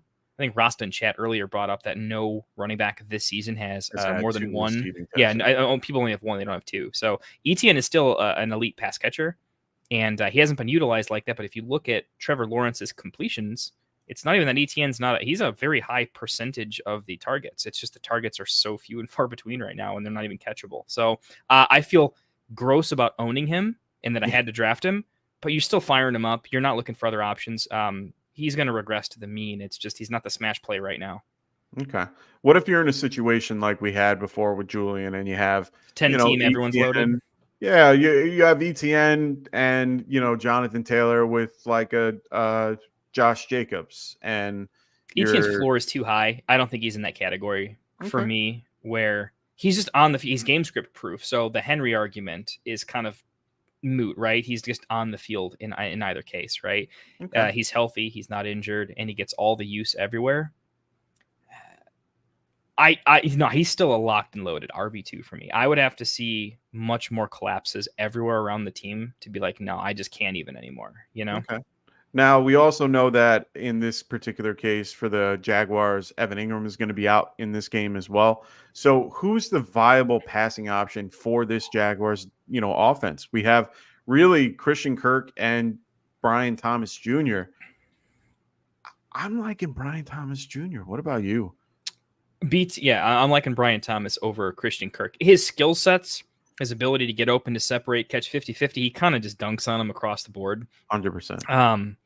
And Kirk honestly isn't as good of a route runner as he is. BTJ is a very, very good route runner, in my opinion. His deep ball tracking I thought that was one thing Kirk would have on him. His deep ball tracking Kirk's very strong. Seen to make some slight adjustments just in the way he's running his routes to catch in stride and finish the long touchdown. Mm-hmm. But BTJ's ability to make that catch more consistently, I think, is more valuable. So I think he kind of overtakes him. It's just the offense isn't good enough for either to be tremendously valuable, but at least BTJ is the red zone stuff. So I like Brian Thomas a lot. I think his arrow's pointing way up. I mean, the team's got to go somewhere. If they lose a few more games, they're just going to start making him the alpha and play for next season. So I would expect he's a moonball guy for me. I think he's like, he could have some neighbors like weeks. And the Lawrence owners are desperately praying for that. Can you imagine being a Trevor Lawrence owner, watching, being like, Daniel Jones is making a wide receiver 1 look like a wide receiver 1. Trevor Lawrence, sunshine over here. Why can't you do it? I don't understand it. They brought in Gabe Davis to kind of open things up a little bit. You would think that they would, do a little more, but they haven't. It's quite, it's quite annoying to see. I do love Brian Thomas overall, and I'm going to go with that.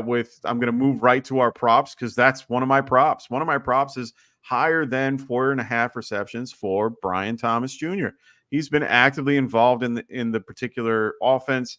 He's out there just as much as everyone else. They've been playing 3 wide receiver sets in most cases just because Evan Ingram's been out a little more. They've been kind of trying to spread the ball out. And one of the guys that Trevor trusts in this case is Brian Thomas Jr. He's been very involved. So that number at 4.5 is very low for me for his particular production. I do think he can lead this team in receptions near the end of the year. So I'm aiming this game right now for this one. So yeah, I'm going to go with Brian Thomas higher than 4.5. What about you? Love it. Love that one a lot. It feels like it's an aggressive number for the offense, but not an aggressive number for the player 100%. And the over-under and that player's role in this. So it's a good matchup-based pick, in my opinion. That, like, in a different matchup, I'd be like, that's way too much. But I like it a lot here. I'm kind of going with an idea of who kind of grabs some of that target share. For me, it's a great chance for ETN to get it right. I think he's going to catch 5 or 6 passes out of necessity and be kind of a third down option in the passing game in a different way. So I like him higher than 49.5 rushing yards. Okay. It's just a very, very low number. I know he's had a low snap share, low attempts, but I think that regresses to the mean, and that's just too low of a number for him historically. And then if you had to pick something on the other side of the ball, because I do think the Texans are going to put up a lot of points in the Jaguars. I just think it's happening. I like Diggs a lot this week. Clearly, he's been good on the team. He's already pretty vocal. He's kind of had some not highlight plays, but he's getting some press coverage on the bench. Like he's involved in the team's core for being a new player, if that kind of makes sense, if you're tracking with me.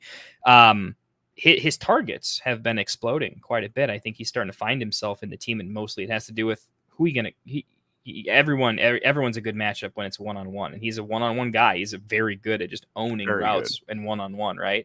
I think higher than 5.5 receptions with Nico out, and Nico's gonna Dell out. Nico should be fine, but it's also like, wait, the one is also kind of not 100%. It seems like a smash. I'm hoping they play Mechie a little bit more and get him involved in the slot. I think that would be the best play, but I think they're going to use a little more of Dalton Schultz. At least on your first read situations, I just think there's going to be a lot of like Diggs is the guy on a lot of plays. 100%. Yeah. Yeah, either he gets the ball thrown to him or not. But 5.5 would be a decent line if Nico were playing. Yeah. Keep saying Nico. If Tank were playing. Sorry, not to screw you guys. ETN higher than 50, Diggs higher than 5.5. That's where I'm going with. I like it. So Rafi had a question for this particular game. We have Brian Thomas Jr., Deontay Johnson, or Roma Dunze. Injuries are killing him across many of his teams. So for me, it's Deontay Johnson, and I don't even have to think twice about that. Yep, one. that's easy. That's a no-brainer for me. Yeah, we're going to go Deontay Johnson there for you, Rafi. So let's move on to our Steelers versus Colts. They're going to be going to Indianapolis to go face them. Pittsburgh is favored by 2 in this particular matchup. The over-under is only 40. So in this particular case, it's a very low over-under. So this is this is an interesting one for me, to be honest. We have JT and Najee Harris. You're smashing them. I think that both guys are going to be playable this week. Jalen Warren is going to be out for this one. So, Najee gets a good, he's going to have a good hold of the particular offensive snaps, and maybe Cordero Patterson, which I think is ridiculous. But Najee is going to be heavily involved. So is JT. Jonathan Taylor will be very much involved. My biggest questions for this particular team, for both teams, to be honest, is the wide receiver core. Both quarterbacks have been mediocre passing the ball. They really have. And I know you're the big, I know you're the Anthony Richardson guy. I know it. Dynasty. I know you love him in Dynasty, but I know we're talking about redraft right now. We're talking about redraft. At this point, is guys like Michael Pittman and George Pickens even startable in the next few weeks? I mean, right now, Pickens is wide receiver 50 on the year. Pittman is even lower at 68. That's so brutal. You got to be thinking to yourself, is Michael Pittman worth starting? Is George Pickens worth starting with these two quarterbacks, with Anthony Richardson and Justin Fields throwing them the ball at this case? But yet, for the Colts, they have Alec Pierce, who is currently wide receiver 14 on the year.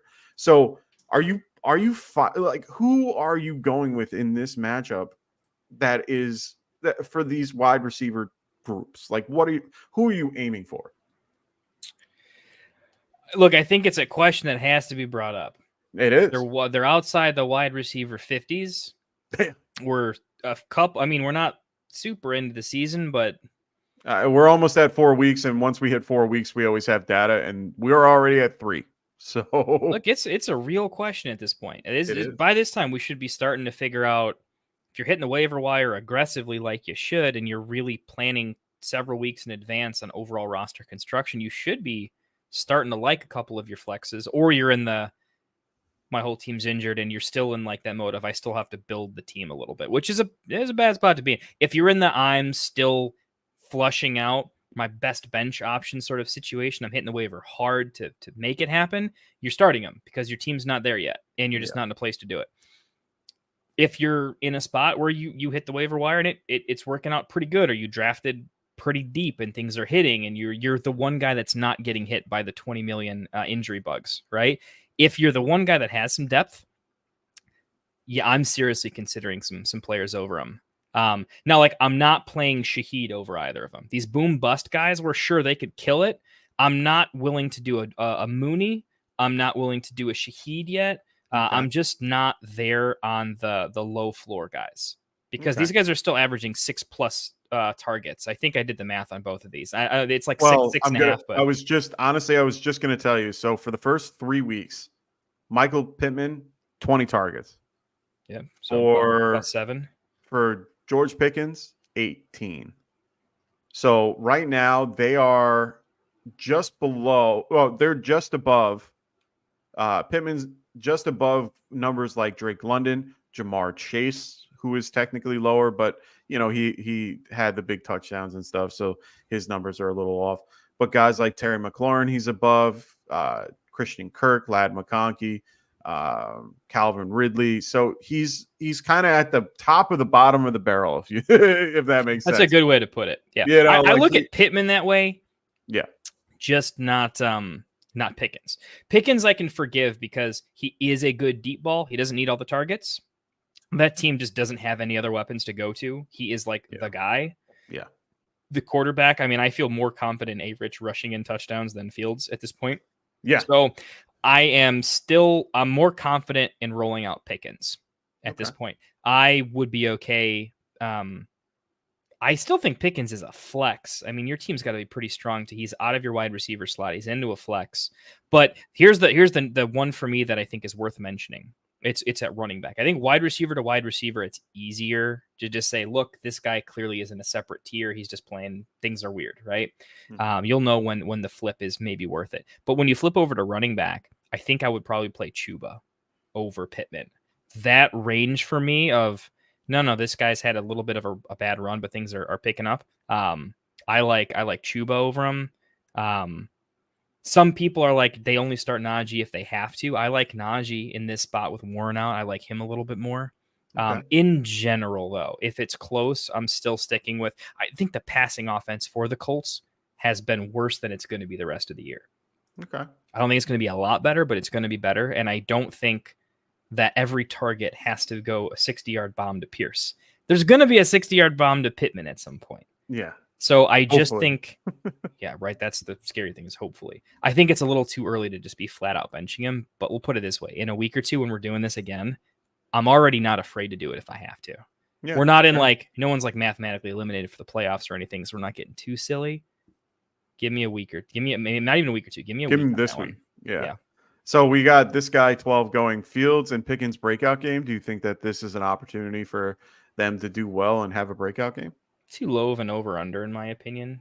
Agreed. Not enough plays for either to be considered a breakout. I think both teams want to run the ball, and so the amount of total plays is going to be really low. I think this is going to be a very, very boring game, except for the plays that aren't boring. Yeah. Colts are number 11 against the wide receiver this season. So I agree. I mean, they're utilizing a guy that is averaging 4 targets a game as wide receiver 14, and that's Alec Pierce. So even a guy like, Pittman, who's averaging 7.5, he's still not even getting, close to what he should. So hopefully we can see a big change, moving forward. But for me, for the Steelers side, no, I'm just sticking with Harris and rolling with that. I don't see this as, I've never really been a big, Justin Fields fan in general. Kendall knows I'm not a huge fan of AR, as well either.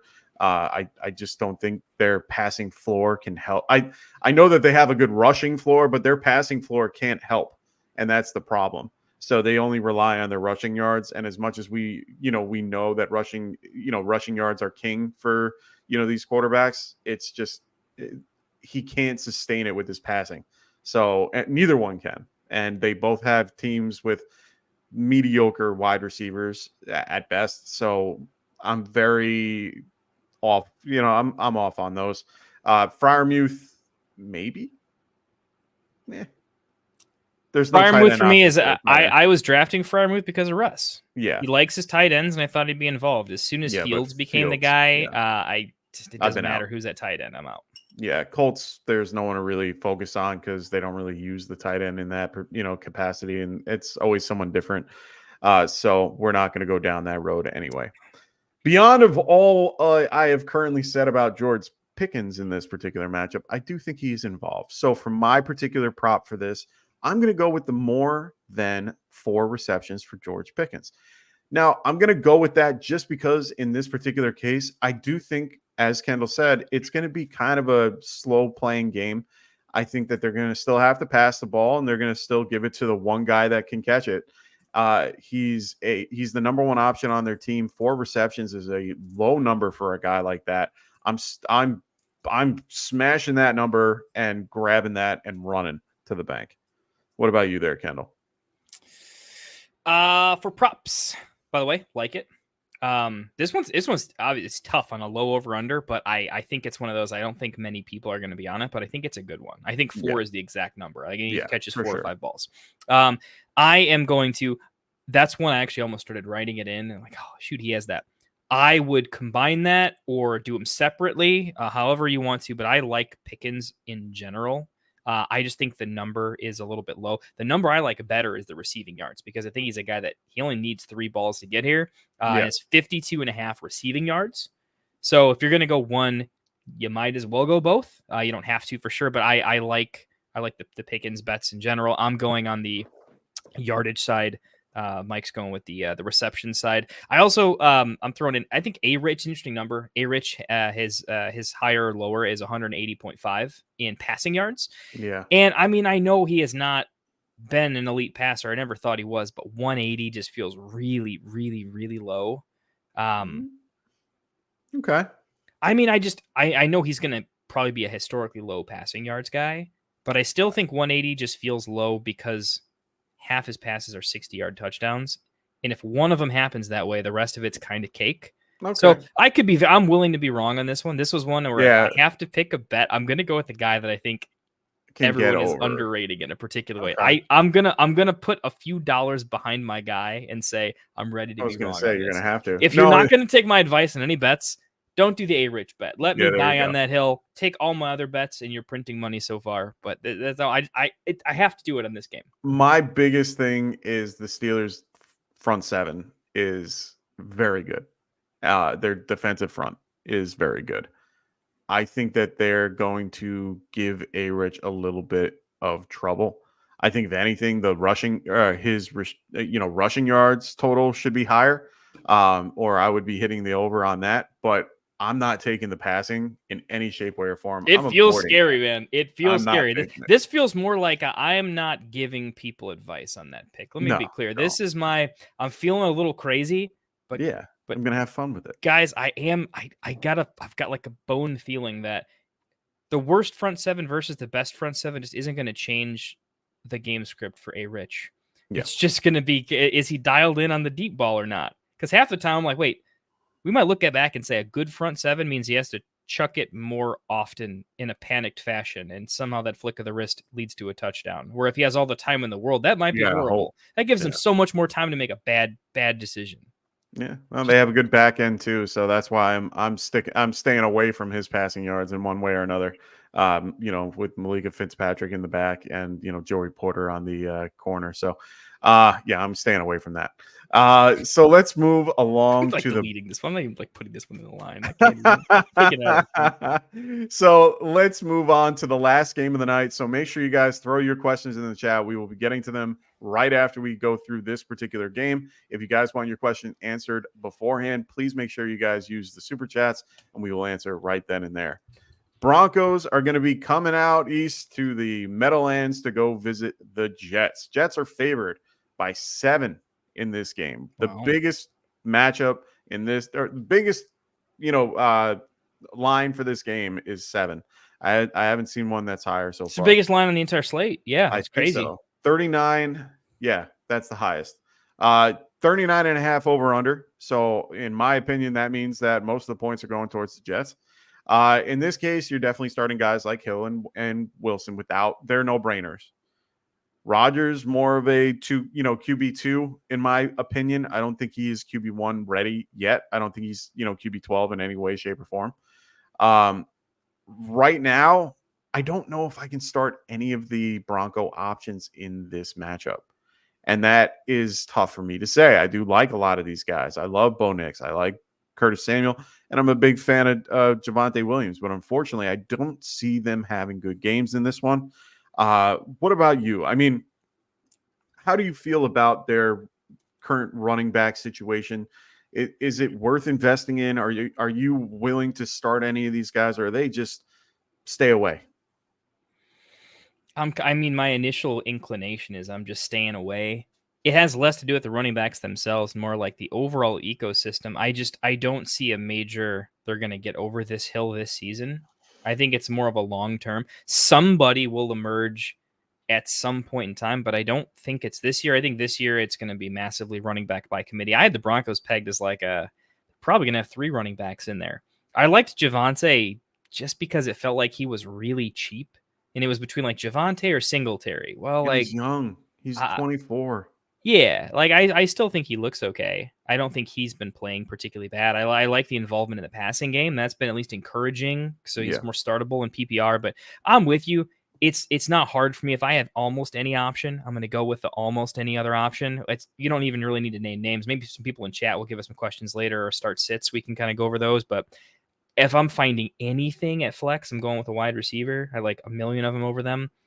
If running back, I'm just toast. It's only if I have to. I'm not kidding. I would take Braylon Allen at this point as like a coin toss with Javonte. It's just that close. Okay. And that's fair. Yeah. I like it. I mean, I feel the same way. I've been very high on him, but unfortunately that line is tough. I mean, most Sean Payton offenses, you pretty much, running backs are almost a smash. I always think that they are, they always utilize the running back in one way or another. And they also feature the X receiver, which is, in this case, is it Cortland Sutton? Because at this point, he might lead them in receptions, but Josh Reynolds leads them in total yardage. Mm-hmm. It's getting kind of crazy out there. But Bo Nix, I think if you invested him in a dynasty, I think you're going to be very happy down the road. I do think that Bo Nix just needs another, I think he needs this year to kind of get him, get his feet underneath him. I think he can be a really good quarterback moving forward. I honestly do. I think he has the ability to get the ball out, and, he has the ability to kind of see, oh, crap, I got to get out of here. And then he has the legs to kind of pick it up too. So I like Bo Nix in the future. I don't see him as a redraft option this year. So for me, I'm pretty much out on the Broncos offense as a whole, unfortunately.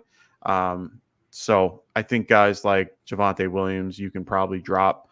I'm still probably keeping guys like Sutton and Reynolds on my bench, but it's really more just in case. And we see all the injuries every week. It just happens. Like I need to have a little bit more on that. So I think that's all I really can talk about this game, to be quite honest. I mean, this game is pretty self-explanatory, to say the least. So for me, I think I'm going to move right along to our props. And for me, my biggest prop is Mike Williams more than 2.5 receptions. I saw that and freaking smashed the button as hard as I could.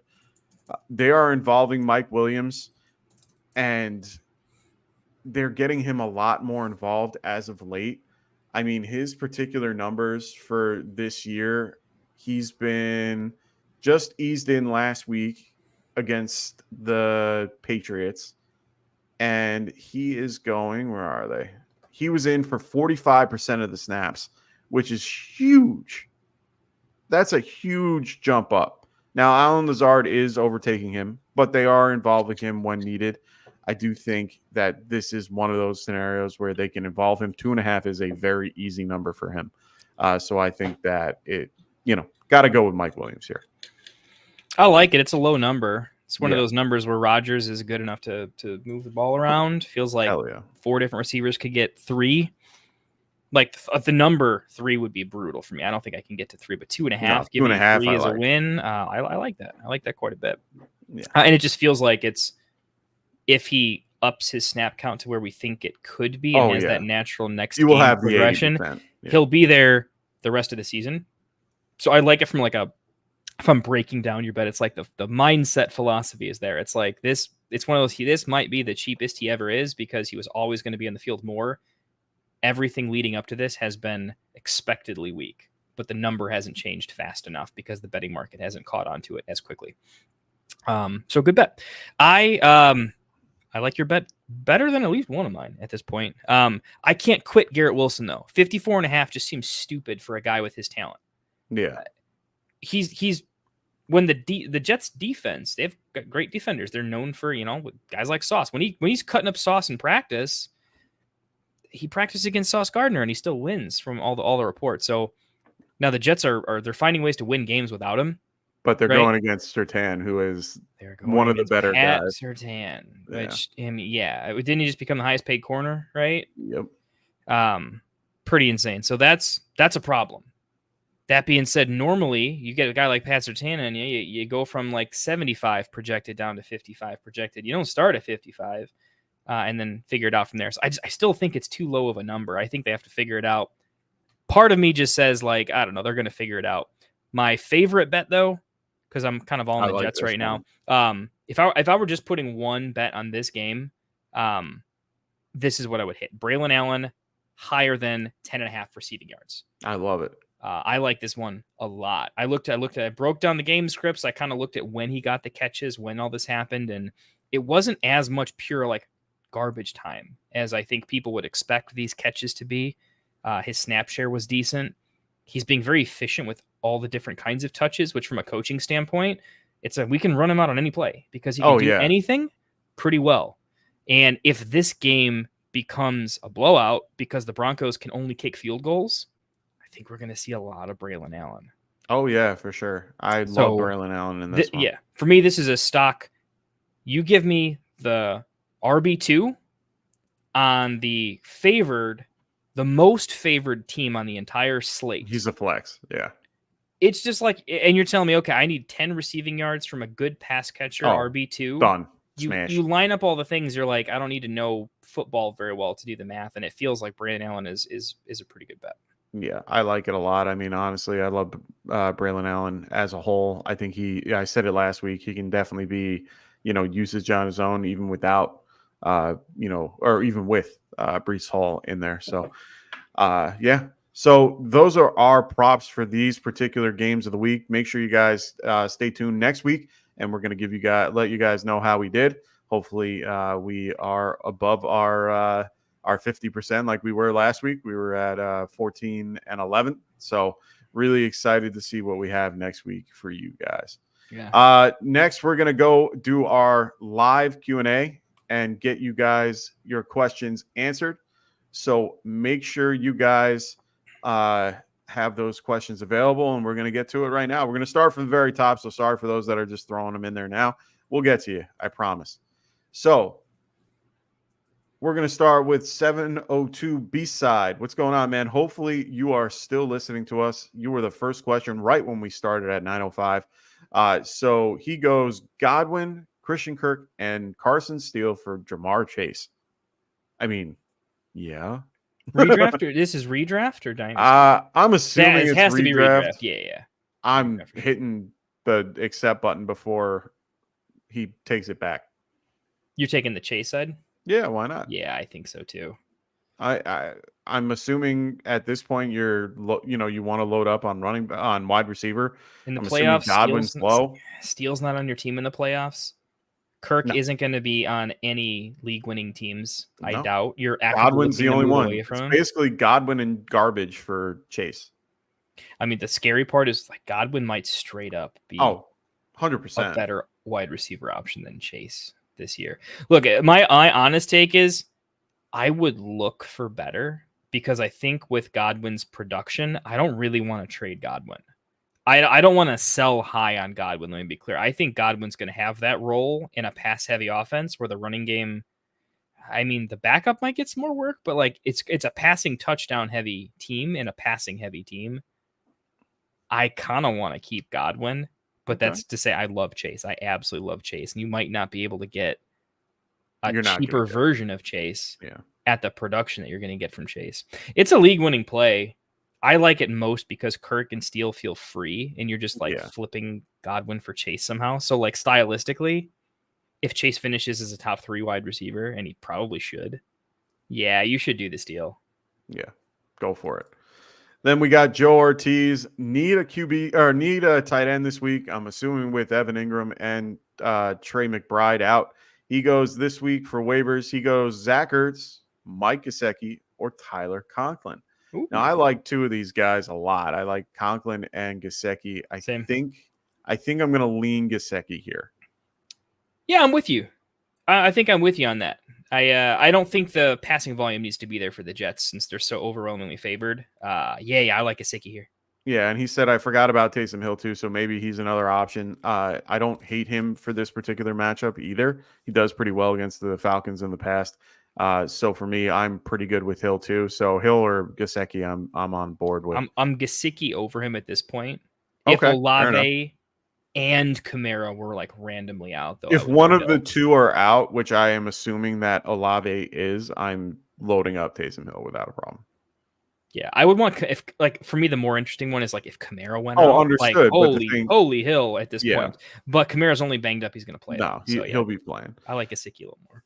Joe also says Najee, Monty, Carson Steele, J.K. Dobbins, or Mixon if he plays. Remember, he is questionable, and we will have to see. He's saying start 2. Now, I think we both agree Najee is a start this week for this particular grouping. I also think Monty is another good start for this one as well, even though it's a tougher matchup. Steele and Dobbins don't move the needle for me.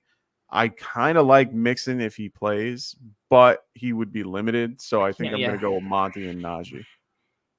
Yeah, I agree with everything you said. I'm a little nervous about Monty, though, just because of the injury to Frank Ragnow. He tore his pec, and I don't think he plays. So for me, I'm a little nervous about that one, but I'm still on board with it because the line will still be fine without him.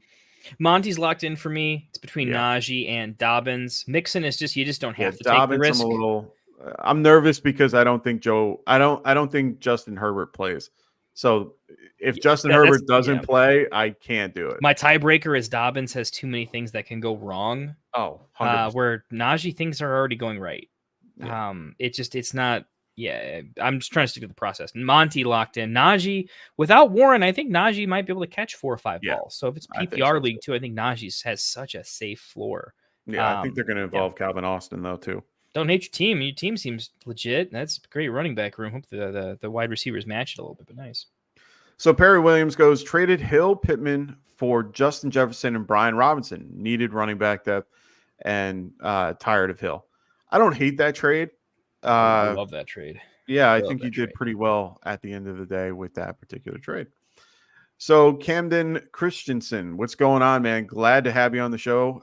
Hopefully those that are new to the show, make sure you guys are liking and subscribing to the show if you haven't already. Would you trade Shakir for Najee or Ford? My quick answer is no. And especially if this is full PPR. My quick answer is definitely not Ford. My snap answer was not even close to Ford. I have to think about Najee a little bit, though. Yeah. PPR, half PPR, that's going to matter here a little bit. Yeah, I didn't see anything about that. So for me, I think it's just for, I'm going to go with full PPR. So if you're looking at this deal, though, you're probably needing a running back. You're looking, who is my sell high wide receiver? Who can I go buy affordably? It would be Najee, though. Look, if I need a running back because I might be forced to start Tyler Algier off the waiver wires because that's legitimately my RB2 at this point.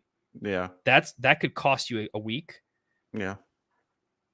Where like Shakir, you're going to have a better replacement for at that particular point. If you need running back, I do like doing it for Najee. Yeah. Just because I like it. It's the safe play of, I think, running backs. There's a lot of positions that are gross this year, but if your injury setup, it's weird. I would do the trade for Najee just to secure running back. You're not going to find a cheaper one in Najee this time of year. With the Fields, the whole offense is looking kind of bad. The vibes are kind of bad. People aren't aggressively like charging more for Najee because he's the guy with Warren out. I think you can get a pretty low price on Najee for his production, I think is my thought there. Okay. All right. Fair enough. That being said, we both like Shakir better. Like legitimately, we're both like Shakir's the better player. He's going to score more points, but running back sucks. You got to do it. All right. So we're going to have to run through these a little bit faster. We got Tyler Owens. He goes, got offered JSN and Ken Walker for AJ Brown and Mostert. My roster is Lamar, Debo, Pickens, Lockett, JT, Chuba, Ferguson, Wandell, Mooney, Braylon Allen, and Ty Chandler. Thoughts? So I don't like taking two guys from the same team, especially at two different positions, especially one that is hurt currently and is going through the process. I understand AJ Brown is also in that process, and he is questionable for this week as well. Mostert is still very questionable moving into the Monday night game. In this case, your particular lineup isn't horrible. You have Debo out, which I understand is why you're probably looking to have a little bit more security. But this, I don't know if I would do that. I mean, Mostert's is RB1 right now. Yeah, I know. Chuba's is RB2. No, JT is. Oh, I forgot about JT. JT. So, I mean, that fixes things. You're kind of Chuba is your running back 3. Braylon is maybe your running back 3 in this case. So playoff push. Mostert's pretty dead for me. Yeah, Chuba will be dead at some point when you hit playoff run. Braylon is basically my running back 2 in this lineup. Week 1 of the playoffs. I think I'm holding with my lineup. I think I'm just holding with what I got. I don't need JSN or Walker at this point. I'm happy. How do you feel about your running backs going into the playoffs, though? Do you think you can win with your current running backs, knowing that Chuba's going to get worse? I think I can make a better trade in a few weeks when they're all healthy, and I can get rid of AJ for a better price. So you're just saying you don't love the deal enough that you'd look elsewhere. No, Ken Walker is not worth AJ Brown in any shape, way, or form. So for me, it's not even worth, be careful of buying the dip on an injured player too, because you never know if they're never going to. His backup's not terrible. You're trading 2 injured or 3 injured players in all of this, and hoping JSN is the guy that undoes things. But you have Lockett on there as well. No, I'm not combining. I'm not going to be the Seahawks. You don't have enough upside here, honestly. No, there's not JSN, enough. Walker, and Lockett can't all hit, so you're lowering your ceiling. Yeah. I want to find a way because I like Walker. I would find a different team though. I would go to a completely different person and try to offer something. If you're trying to get rid of AJ Brown and Mostert. Go somewhere else and don't try to get two guys on the same team. It's not worth it.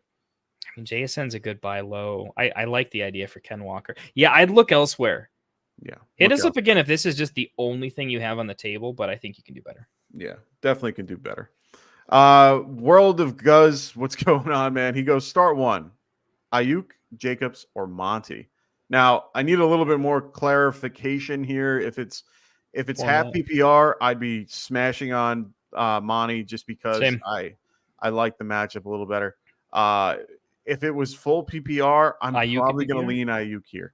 So those are the two that I'm going to give you. I think Jacobs is kind of the odd man out in this scenario. So yeah, I would definitely go that particular route. Agreed. George Play goes, someone offered me CMC and Olave for Mason and JSN. Thoughts? My starting running backs are Barkley and Gibbs. What's your record right now? Yeah, I mean, can you get to the playoffs for free?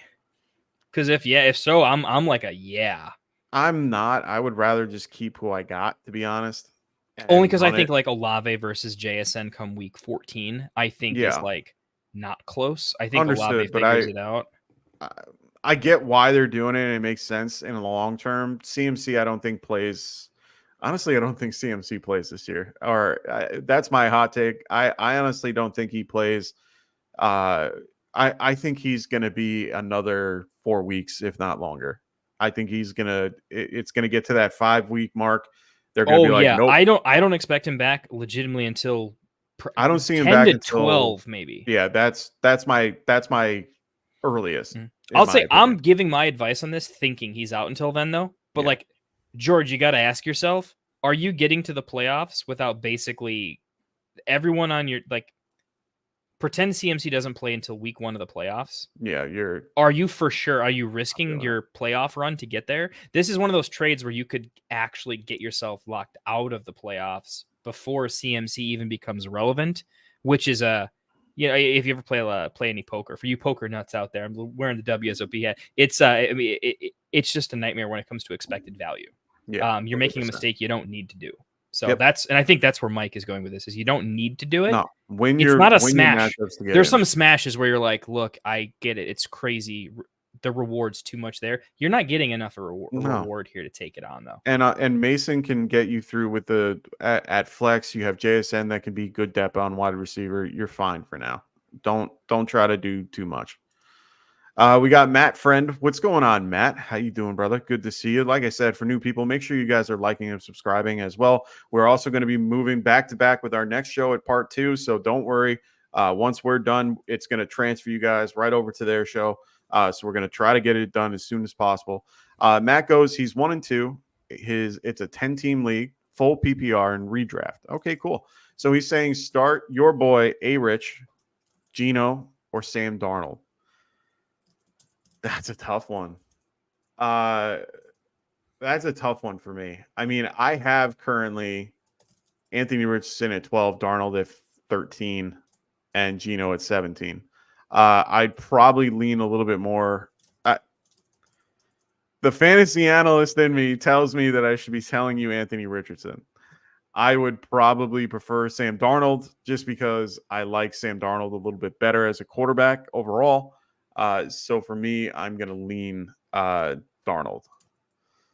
I don't like it, but I rather have Darnold. I feel a lot safer with him. What about you? I know you're going to say A-Rich. Nope. Oh, who are you going to say? I can't do it, man. Darnold. Can't do it. Darnold. Got it. So Perry, week 1, I dropped Goff and Stafford in 4 leagues for a combination of Baker and Darnold. Yep. And it's QB5 on the week. I mean, on the season right now. Darnold's freaking real, dude. You know me. I'm the A-Rich truther. Oh, yeah. This is redraft. That's why it's hard for me to hear that. I thought you were going to go A-Rich. Yep. My redraft brain has to work differently than my dynasty brain. 100%. And you gotta maintain some hardcore discipline in redraft. The slate's cleared every year. You can't rely on last year. It's a whole new game. It's a whole new group of players. On our side of the thing, like the meta game changes. With that discipline in mind, No, I'm going Darnold. I'm not going to lose an extra week or two and miss the playoffs because I didn't take the chalky 20-point-a-game guy who's just slaying it with the wide receiver 1 in the NFL for me right now. Getting Addison back. Give me it's going to sound suicidal, but nah, man, give me Darnold. I just said Darnold over A-Rich. Like, yeah, I don't deserve the A-Rich jersey I have. We need to clip this right here. So this is not going to be a good short later on. Perry Williams, he goes, guy is really desperate. Would you trade Brian Robinson and Brock Bowers for CMC? The answer for me is no. I am not looking to get CMC in any shape, way, or form. I'm staying away. Yeah, I'm not looking to get him either. No. It's a good thing to know. Like, as soon as from when rankings change to the real season, like everything throws out the window. One, Bowers he's my dynasty tight end 1 he's straight tight end up right now, and I think yeah. he's my tight end 3 in redraft. Yeah. No, Bowers is nuts at a position that you're getting a real edge, and you might like anything with CMC. I don't like it. 100%. So in this same league, Matt goes redraft. He goes, should I start Laporta Friday or commit Keenan or commit? And then he goes, Keenan Allen was full practice on Friday, but if he doesn't play, I was considering starting commit. Thoughts?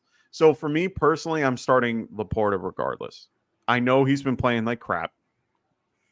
He's coming off injury. If I get the opportunity to play Laporta, I'm playing Laporta. You drafted him for that reason. Komet, I don't see him getting 11 targets every game. I think that was just a spike game for him. It doesn't mean that it can continue. I'm going to lean Laporta. My answer to that currently is I got to read more news articles. There's no way I could give you a good answer now because I need to know. I need to look into the injury just a little bit more. For who, Laporta? Yeah, for Laporta. No, Laporta's fine. Lower. From what I'm seeing, lower ankle. He went back into the game. He played a couple. He aggravated it. He practiced full on Thursday, or on Friday, which is technically Thursday because he plays on Monday night. So for me, he's a good to go. I'm not worried about Laporta. I was scared. I picked up guys. Yeah, I picked up guys just in case. I had Noah Fant on my bench for a lot of teams. I had who else? Chig, Okonkwo.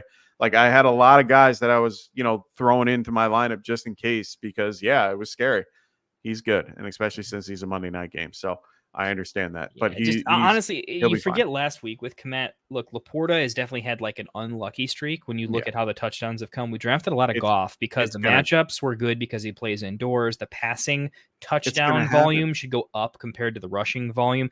Right now, they've been starting out run heavy, which they'd like to, but it's worked out okay. But even the passing game specifically, I think people are like, oh, he's just not in the passing game.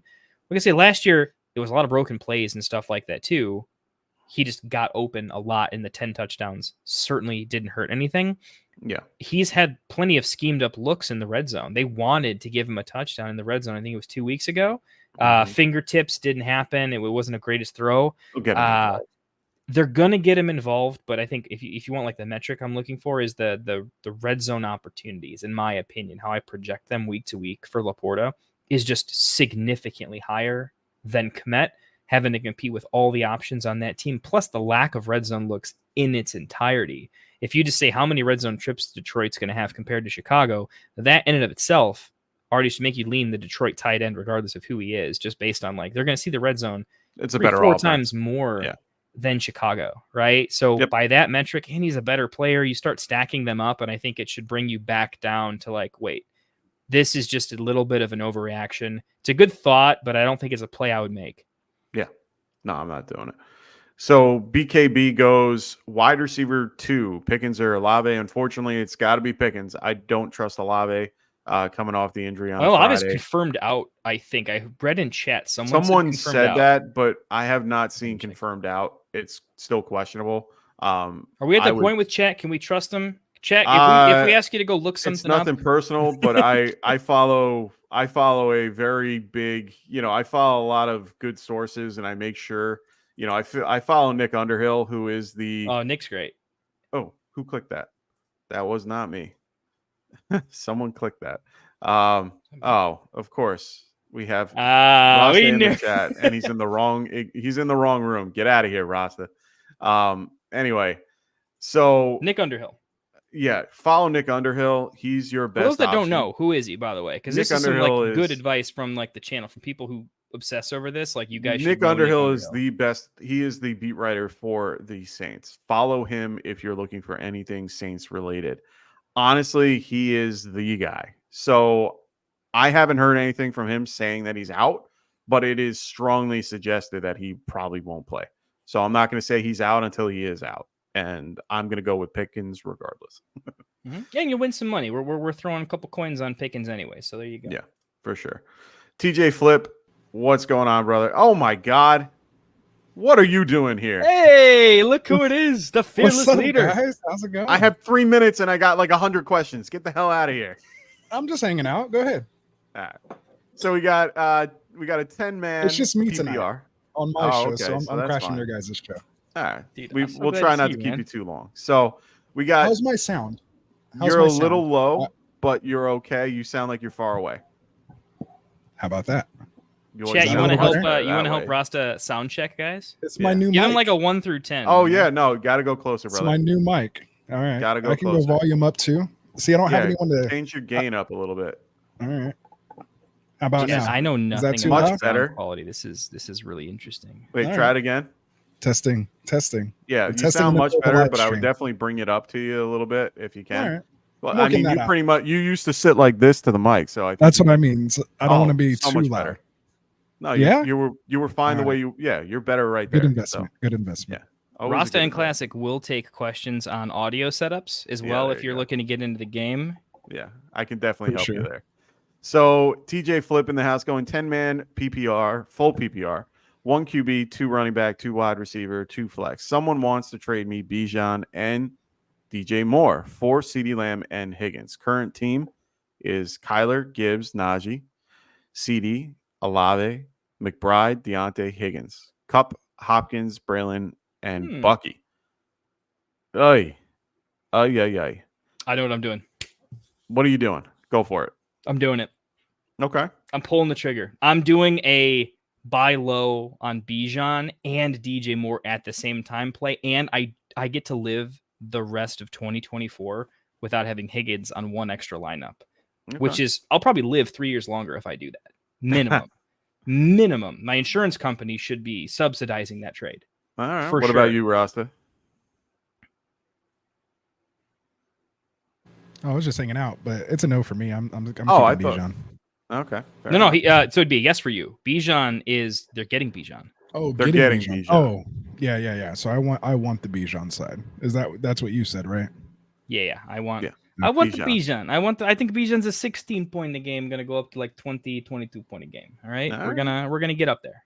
All right. I have DJ Moore. no DJ Moore's here. insane, by the way. This DJ Moore disrespect in this trade is unbelievable. By the way, unbelievable. That's the part DJ where Moore's I almost disagree, because I feel like obviously we were drafting CD ahead of Bijan, and I still think we were drafting Higgins even a little bit ahead of Bijan, DJ Moore, unless they were on basically the same tier, if you will. Yeah, they're on the same so it's tier. a little bit of a loss, but I like the positional upgrade on the with the running back. So that's what still kind of tilts it in that Bijan favor for me. But I would personally like a better wide receiver if you're giving up CD than DJ Moore. But I'm still a DJ Moore fan. It'll come together. He had 10 targets last week, 8 catches. Yeah, that's what I mean. We've seen him do it with Justin Fields. CD so didn't catch 2 back-to-back 50-yard touchdowns. CD would be looking at a little bit differently. I'm just throwing it out there. CD, you're great at football, but 2 long touchdowns are the only reason you are not making panic lists, and you know it. All right, for sure. Ifs and buts. Hey, I'm just saying. So we got Matt Friend here. He goes 10-team PPR. Redraft. Lamb is my wide receiver 1. If AJ Brown plays and is wide receiver 2, who should I flex? Ayuk or London? I'm flexing Ayuk. Ayuk or London? What's the matchup with Ayuk against the Patriots? Ayuk against the Patriots. Ooh. London against the Saints. I'm going with Ayuk with the better matchup. I'm gonna go London. Okay. Ross, do you have an opinion? I'm just angry at Ayuk right now. No opinion. Got it. So let's move on to Joe. Here, guys. I'm just okay. You I'll guys say answer the if questions. Kittle's out, I would go Ayuk. Kittle's not out. Kittle is full, and he will be playing. Yeah, I think I'm actually starting Kittle this week too. I don't know. Something has. I have think to start Kittle. I just traded for Kittle, and I like him a lot. It was awesome. I traded Isaiah Likely for Kittle. Yeah. Wow. Feeling pretty good. This one's close. Honestly, you flip a coin if you really want to. For me, these are like, there's no way these guys right aren't next to each within. other. I think they're within 2 spots. How I'd have them ranked, and I do agree with you. Ayuk, I think, has the slightly better matchup on paper. I have Ayuk at 12, London at 16, so I'm going Ayuk. I was looking at London for like the ceiling play, but there's, I don't know. It's a coin flip for me. For sure. Joe Ortiz goes start 3. DJ Moore, Xavier Worthy, JMO, or Diggs. Pick 3. I think 2 are easy, at least for me. Yeah, for me, the 3 is DJ Moore, JMO, and Diggs. Yeah, that's wrong. I can't trust Xavier Worthy yet. So that's what I'm leaning with. We got Rafi in the house going full PPR. Drop Romeo Dobbs for Trey Turner or Naylor. I got Smith, AJ Brown, and Cup out. Oh, wonderful for you. Trey Turner isn't horrible. Isn't it Trey Tucker? No, he's Trey talking Turner. About the Raiders? Is he talking about the Raiders wide receiver? Oh, I thought it was Tucker for some reason. I don't know. No, it's Turner. He's right. Anyway. I'll stay on it. Go ahead. I think I'm gonna. Yeah, I mean, if you're gonna, I would go for Turner over Naylor, just because of the pecking order. Addison's gonna play. So for me, I'm probably good with Turner if you're gonna have to do it. I think I'm keeping Dobbs. I'm not starting either Dobbs. Turner or Dobbs. So I'm looking at who's the better handcuff. And for me, if Christian Watson, who wasn't he injury prone? Wasn't he like made a glass, about a month ago? Oh, yeah. If Christian Watson all of a sudden had more issues, or Reed, who was already questionable and has a player type that's they tend to get banged up a little more. Mm-hmm. I think Dobbs has a better like handcuff value if it were to an injury. Trey Turner, I think, has more standalone value for sure, and obviously is getting the snaps because Devontae is out. But if I'm looking for a long-term play, I think Turner hits the waiver wire in 2 more weeks for me for whoever the new hotness is, where Dobbs has the better chance at being like if Christian standalone. Kirk's permanently out, I mean, I guess they pop Wicks in, but I like Dobbs a little more. Yeah, agreed. According to Sleeper, it is Trey Tucker. Just so you guys know. Okay. If you're talking about the Raiders receiver, if that's who we're talking No, I didn't even read that. It's definitely Trey Tucker. I owned him. Yeah, in then it's Trey Tucker. That's what I'm saying. That's why I'm like, I don't know. It's a little. I thought it was. I think it was just an autocorrect. Yeah, it might have been an autocorrect. Yeah, like classic. Like third string offensive lineman. Like, yeah. Well, I've seen Tucker too. I've been learning a lot from him on O&D lines, man. He is good. Oh, yeah. I know D lines. IDP, I think if you have IDP questions, Classic is your guy. I'm the IDP guy of Get Right comparative to, and I know that Roster's in more IDP, but I am a little bit more versed in who to look for. Oh yeah, I go to Classic for my IDP. He goes to me, and then I go to well, I go to plug. I also go to our boy Martin over at Dynasty. I was gonna say I go to Martin all the time for that. So yeah, he's the guy for IDP for real life. So Joe Ortiz goes, would you start Schultz over Conklin and Gesicki? I am if Collins is out, but it doesn't look like he will be. So for me, I think I might lean Conklin here. No, I'm gonna go Gesicki here. I'm Gesicki. We did a Conklin Gesicki earlier, and I think we were both on the Gesicki side initially. I mean, Schultz, I need to see another week. I just think they're not going to game plan Schultz a bunch of stuff. No, because they have too many weapons for too many weeks too often. The only thing Schultz is not a big part of their game plan in 2024, in my opinion, versus Gesicki. Their plan is, can we just make sure we've got a healthy quarterback that throws the ball 40 times a game? And I think Gesicki has more chances of getting 7-8 targets than Schultz does. No problem, Matt. That's what we're here for, to help you guys with any of your questions. Make sure you guys are throwing them in the chat. We're getting to them as we speak, so don't worry. We're trying to get through these. You guys have a lot of great questions, and I want to make sure we get to all of them. Isaiah Cedello, he goes, should I start Pickens or Diggs? For me, it's Diggs. Yep. I don't even have to. Not super close, to be honest. Diggs has a nice spot this week. I'm betting on him. I'm betting on his higher thans in some places. So yeah, I'm with you on that. So the Schmitty, what's going on, man? How you doing? He goes, start 2 wide receivers. Now, this one's Juwan Jennings, JSN, Drake London, or Evans. And hey, it's hard not to say JSN for this particular pick. George Kittle coming back will take off a little bit off of him a little bit. For me, it's Evans and London without thinking twice about it.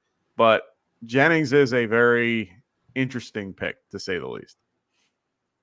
He's interesting. He's just not as interesting as London or Evans. Oh, 100%. For me, for sure. I like what he did, but London should be doing that every week. Yeah. Yeah. I like Jennings and DFS a lot. Oh yeah, week. Jennings for sure. So I think that's the way you do that. If you want you want peace of mind. Oh yeah. Go throw like hedge your bet somewhere else. Throw a prop bet or 2 on Jennings. Just throw some money on Jennings, then start London and Evans, and you hedge your bet a little bit. And if you either win your week, lose a couple bucks, or vice versa, that's what I like to do there. No, I like that. So Denzel Barton goes Cooper, London, Wilson, Jennings. Start 3. And do I start Zach Moss or J.K. Dobbins at the flex? Double question. Oof. So I liked what Cooper did last week. Not going to lie. I do like Cooper. Wilson, I'm a little bit lower on just because of his matchup versus Surtain. Yeah, they're giving you a lot of reason to believe in him. Yeah. I'm going to have to go London and Cooper, but then I'm going to have to play Wilson here. I mean, play your studs. I understand Jennings had a monster week, but I don't see him sustaining that over and over again. For the flex, I'm going with Zach Moss here. He has a better matchup. I think that's probably your best bet. London and Wilson, again, like Jennings, it just doesn't seem like the better play, in my opinion. It'll work out a couple times and feel great, but out of 10, it's not going to work out, more often. 100%. I like Moss because I put some money on Moss. I think Moss is going to have his highest rushing carries total of the year. He's probably going to get best matchup. 15, 16 carries plus matchup. He's been catching some passes. I think the floor is a little bit low for both, but I like Moss to fall into the end zone this week as well. It's a great matchup. Okay. So Denzel Barton also says Geno or Sam Darnold. I'm going with Sam Darnold. We had the Sammy same boy question before. I'm going with Sam Darnold. Was Roster, were you in there when apparently there's some YouTube shorts you need to make? I'm gonna regret significantly. We're gonna. I have the number roughly about A-Rich. Yeah, I got you. Don't tell A-Rich. All right, I haven't met him yet, but I would like to. And I think it was around the one. Have that hanging over me. I think it was like the 141 mark, something like that. We'll remember that. Anyway, are we gonna timestamp all of my A-Rich slander every episode? We're gonna start doing that now. Oh my god. So we have Thomas in the house. What's going on, Thomas? Great to see you. Like I said, for those that are new to the show, make sure you guys are liking and subscribing to the show. Thomas goes, hey guys, full PPR. Would I be crazy for considering flexing Braylon Allen over Darnell Mooney? I feel the Jets could secure the lead by the fourth quarter and run Braylon. Yes, the answer is yes. I'm okay with playing Braylon Allen over Darnell Mooney. Thomas, you're a real one, my friend.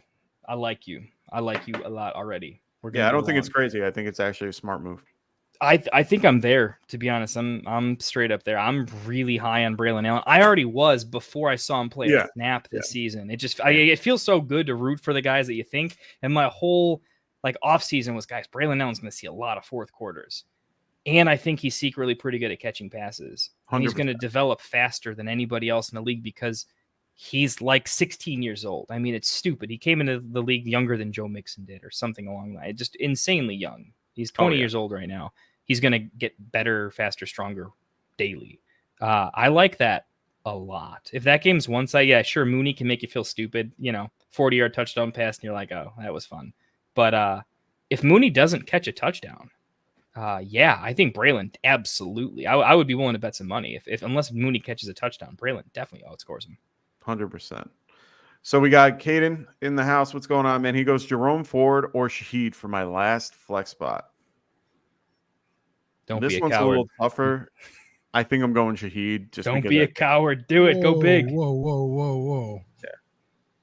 I think I'm going Ford? Shaheed here. Yeah. If it's full, especially if it's full PPR, I'm gonna go Shaheed. Oh, you mean the guy who caught 5 passes week 1? That guy? Yeah. The guy that's on the Cleveland Browns? Yeah. You are taking a Cleveland Brown Vegas is giving up another the NFL third player. most points to the running back position, 29.1 points per game. Jerome Ford is one of my hot starts this week. Really? Okay. All right. Well, Russ, now you're fully. I gotta let you know. I gotta jump into this because my worry is the Deonta Foreman thing scared the piss out of me. I can't unsee the disrespect and the like. What are we doing? You're so desperate to make your quarterback work that you think, hey, let's give the backup we haven't played yet like half the carries and see if that fixes things. Like for me, that was guys, was that the plan? What happened in practice? I don't understand why it happened all of a sudden. But the thing is, it corrected itself last week because Foreman only had 2 carries for 5 yards and only played 16% of the snaps. Correct. So Jerome Ford was at 79. They realized that wasn't going to win them games. Yeah, and they but went that was back to also the guy. against the Giants, and they thought they were and they were also in a negative game script at that point, trying to catch up. Even more so, you want the guy that's playing in that position. Playing the Raiders though, and he's still going to get the rushes too. Yeah, Mike's so is fantastic. By hey, the way, I don't hate silky late night. I don't have. Honestly, I don't hate Jerome Ford for this, but I just, I don't see it. I think it's going to be a closer game for the Saints, and they're going to have to pass a bunch. I hope you're right. I have a lot of shares of Ford. Like he was honestly, he was a flag plant for me in drafts this year. In that dead zone of like you can take your favorite guy within like 2 rounds. I took a lot of Ford. Betting I took Ford season. everywhere. I have Ford in a lot of spots, but my whole thing, if I'm in a situation where I am down by a lot, if I had somebody like, if I faced neighbors yesterday or something like that, and I need an upside play, I don't believe in any of that.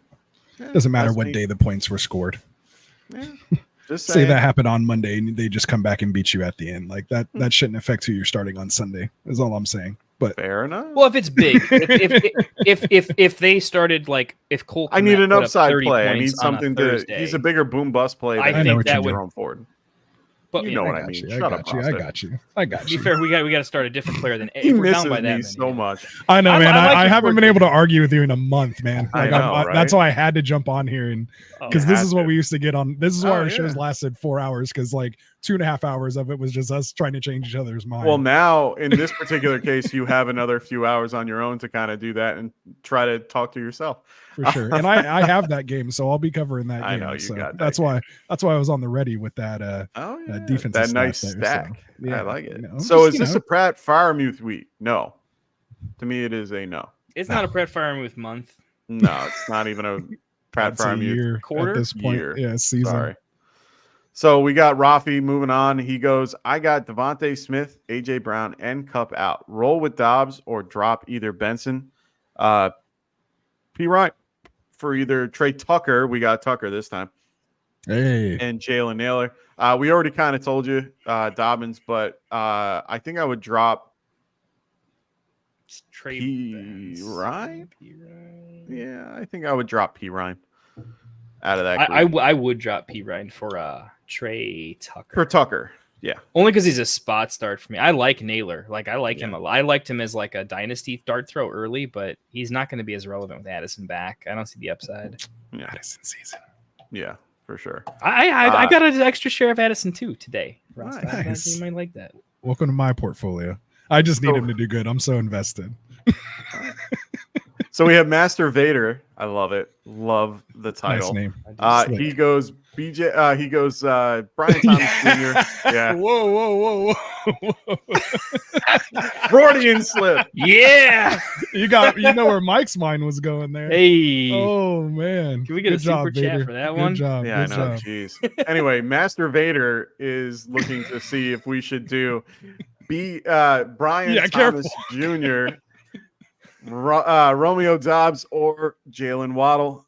In this case, I'm probably going to lean more. I mean, the biggest question to me, one, Dobbs is out of that particular conversation. It's really between who do you like better, Trevor Lawrence or Skylar Thompson or Tim Boyle? Well, maybe even Snoop Huntley. I am going to roll with Brian Thomas Jr. BTJ there? Oh, man, that's close. Waddle has quarterback issues. BTJ is really good. BTJ might be a better NFL player than Jalen Waddle. 100%. Not that Jalen Waddle's bad, but BTJ might be really good. Yeah, he just needs a better quarterback. Oh, man, that feels gross. Well, if Tyreek Hill isn't producing with this quarterback, I don't see how Waddle as the second read from that's going to do better. And I do like BTJ, so I'm going to roll BTJ that was on this one. All right. Yeah. I like it. So Drew Martinez. By the way, Vader, if you could ask a lot more questions right. for Mike to answer, throw that me would off. be great. We'd appreciate that. So Drew Martinez goes, what should I start? Who should I start? Josh Jacobs or Jacoby Myers? I like this question a lot. If it's full PPR, I'm going Jacoby Myers without thinking twice. If it is a half PPR, I might lean a little bit more Josh Jacobs, but I ultimately like Jacoby Myers in this matchup. Yeah, I think there's probably a 4 or 5 target at least target reception disparity. We're talking 2.5 fantasy points. But yeah, I do think the PPR half PPR split is the difference maker for me here. I hate being a cop out when I say that, but when it's within 2.5 points of 2 players in a similar tier, kind of, where was Jacoby raised up obviously this week? Yeah, I'm gonna go Jacoby and PPR. Okay. So we got Perry going drop Waddle for Shakir. Hold on, I just want to go back to that real quick. You guys think that Myers will be okay with no Adams on the field? Yeah. With Adams, he was still getting Newsome? 7-8 targets. Well, I'm just saying specifically against the secondary with Newsome and did you see what is someone like Malik Neighbors did? And are we saying Malik Neighbors is anywhere close to I'm not. I'm Myers? Just saying that I think that they can. He's a freak. And I've even come around on that. I'm just saying, I think he has the ability to do well in this particular. All right, I just wanted to, for the devil's advocate, I know devil's advocate for it. I'm understood. Jacoby has done well in his own right when he's by himself, and Brock Bowers seems to be more of the attention getter in this particular case. I think that he will take more attention than Myers, but at the end of the day, I think that Myers will get the ball a good amount. So he's close. Like I think Brock Bowers to the moon. No, 100%. Yeah, I own him in just over 67% of my dynasty leagues right now. Nice. For sure. It's a good thing, man. I needed it. I was so worried about that. Perry Williams, he goes drop Waddle for Shakir. No, not in 100 years. Nope. I'm sorry, can't do it. Tua will be back soon, and everything will be fine. I feel for you though. It's gross. Oh yeah, it's gross. Don't go that far, man. Before you're talking about dropping, I got like a quick aside. How many trade offers have you sent? Because if it's less than how many people in your league, if it's less than that many people, you're not working hard enough, man. No. You at least get the trades out, start a conversation. Maybe you end up trading somebody else, but I'd get the dialogue going before you just drop him for Shakir, right? If Shakir is available on waivers, it already tells you there's probably some people in your league that are not picking up Shakir. Maybe there's an interesting trade of some value that could happen because Waddle's name is still Waddle's name. Maybe you can get something better without just having a drop flip. And we're only one game technically that more he has to, we're 8 days before he starts potentially being available to practice the window off the IR. Yeah. Yeah. So that's pretty significant too. Yeah. So Handle Hype goes half PPR. Should I start who should I start in my flex? Jared Reed, J.K. Dobbins, Myers, or Addison? Now, half PPR, I'm probably going to lean a little bit more towards Dobbins. They're definitely going to be in negative game script, but I like Myers a little bit better just because of what we just talked about. Overall, I think that Chargers game is tough to be a part of with, Easton Stick most likely being the quarterback. So yeah, I'm going to go Myers here. Half PPR. Oof. Myers not exactly a red zone guy. Not as much as he should be. I hate it because Myers is normally like my PPR guy. Oh yeah, he's definitely my full PPR guy. I can't do Addison yet. I got to see it once. I'm not brave enough yet to get there for me. I can't get to Reed, so it is between Myers and Dobbins for me. It's not checking out right away. No. This one might be a Dobbins for me. This one might be Dobbins over. Oh no, who was it? I just took Myers over who? Jacobs? Yeah. Then I'm taking Myers here. I don't have my rankings pulled up. I'm in the same boat. Will this change your guys' mind? Kansas City's 29th against the run right now. They've given up only 15.8 points to the running back position, not per It doesn't player, but the entire running backs. It's not DVOA and all that kind of stuff, but just pure fantasy points. I was looking Honestly, more overall upside. I wasn't looking at defense. Yeah, even if they're just a tough defense. Even if I'm looking at defense, it's a tough defense regardless. Chris Jones can stop anything in the middle, and he's going to be a lot of outside. Yeah, but Nick Bolton is still very good on that. His ankle. Well, I already know that Herbert's probably not playing in this game. Like, if he plays, I'd be very surprised. Well, we heard even said if he hobbles, they're taking him out. Yeah. If he does one thing off, he's gone. Right. To me, I think what they're doing is they're doing Justin Herbert a disservice for even putting him out on the field in the first place last week. Let the guy heal and freaking take your loss. I understand in this case it's Harbaugh, Harbaugh trying to, do his thing. I get it. But you're not going to help your team with Justin Herbert in the lineup being at, 20% compared to Easton Stick. Now, Easton Stick is horrible. Go get a better backup quarterback. But I'm not going to risk my game in this case. Yeah, there'll be a negative game script. It works better for Dobbins overall because he's going to be in more. He is the passing down back, and he is more the lead back in this case. So for me, both of them kind of, are on my radar at that point. So I don't hate them. I don't hate it, but I also don't trust it. I prefer Myers, who's going to get a little bit more look at this point. That's all. I gotta go Myers there. Honestly, that game feels weird in that the game could be over at halftime, and it's third stringers in. There's weird game scripts there I have to think about. Yeah, for sure. So failures, no options. What's going on, man? Great to see you. Like I said, make sure you guys are liking and subscribing if you haven't already. He says, sit Garrett Wilson for Romeo Odunze or Greg Jennings or Addison. No, I'm not sitting Garrett Wilson for any of them. Yeah, I mean, I would. It's a tough matchup. I'd take a second look at Rome, but decide against it at the end of the day. I'm not trusting Caleb over Aaron Rodgers at this point. Not for sure. Yeah, it feels gross, but once Wilson has the feel good game next week, you're gonna be feeling fine. I still think. Plus, Wilson, that team has the highest not implied team point total. It might be implied team point total, honestly. If I look at it, I mean, they're 7.5 point favorites in a low over under. Yeah. It just feels like they're going to be able to get to the red zone at will, possibly.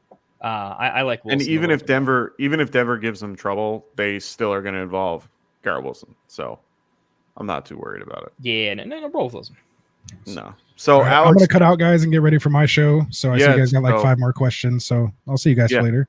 And you're always more than welcome to join me in the beginning if you guys want. So understood, but it's getting late over here. Well, I know. That's why I said I just have to extend the offer. But good show, guys, man. I'll see you guys later. All right, Ross. Let me make sure I leave and not in the stream, though. There you go. That would be don't pull it, Dustin. That's the reaction I was looking for. All right, guys. Sounds good, though. I'm good. Like right here is good. You sound better, money, dude. All right, cool. It was worth the investment. All right, guys. I'll see you in a little bit. Peace, brother. So Alex Dooch Charm here goes, pulled the trigger on a CMC trade today. Okay. Traded away CMC, George Pickens, Joe Burrow, and ETN for Jaden Daniels, Keenan Allen, Jonathan Brooks, and Garrett Wilson. Full PPR. I haven't been impressed with ETN. Interesting. I don't hate that trade. It's a little off-centered for me, but I don't hate it. I'm still not 100% sold on Jaden Daniels. I love what he did last week. Thought he had a great game. Keenan Allen coming back from injury, so is Jonathan Brooks. So for me, it's really you got Jaden Daniels and Garrett Wilson. I don't know, man. I'm trying to line it up. I am too. I'm trying to get the idea here, and man, you gave away a lot for what you got. We're pretty low on CMC in general, though, with how he might not come back for a minute. And even when he does, what does that look No. like in what game? How can you predict? Jonathan Brooks, we're not even 100% sure with what he's going to do in this offense.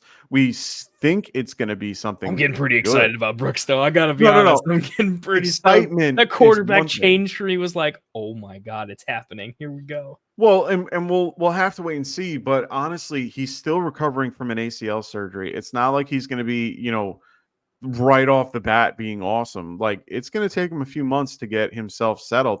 And he's just starting in the NFL. I don't see him being thrown out there to the wolves.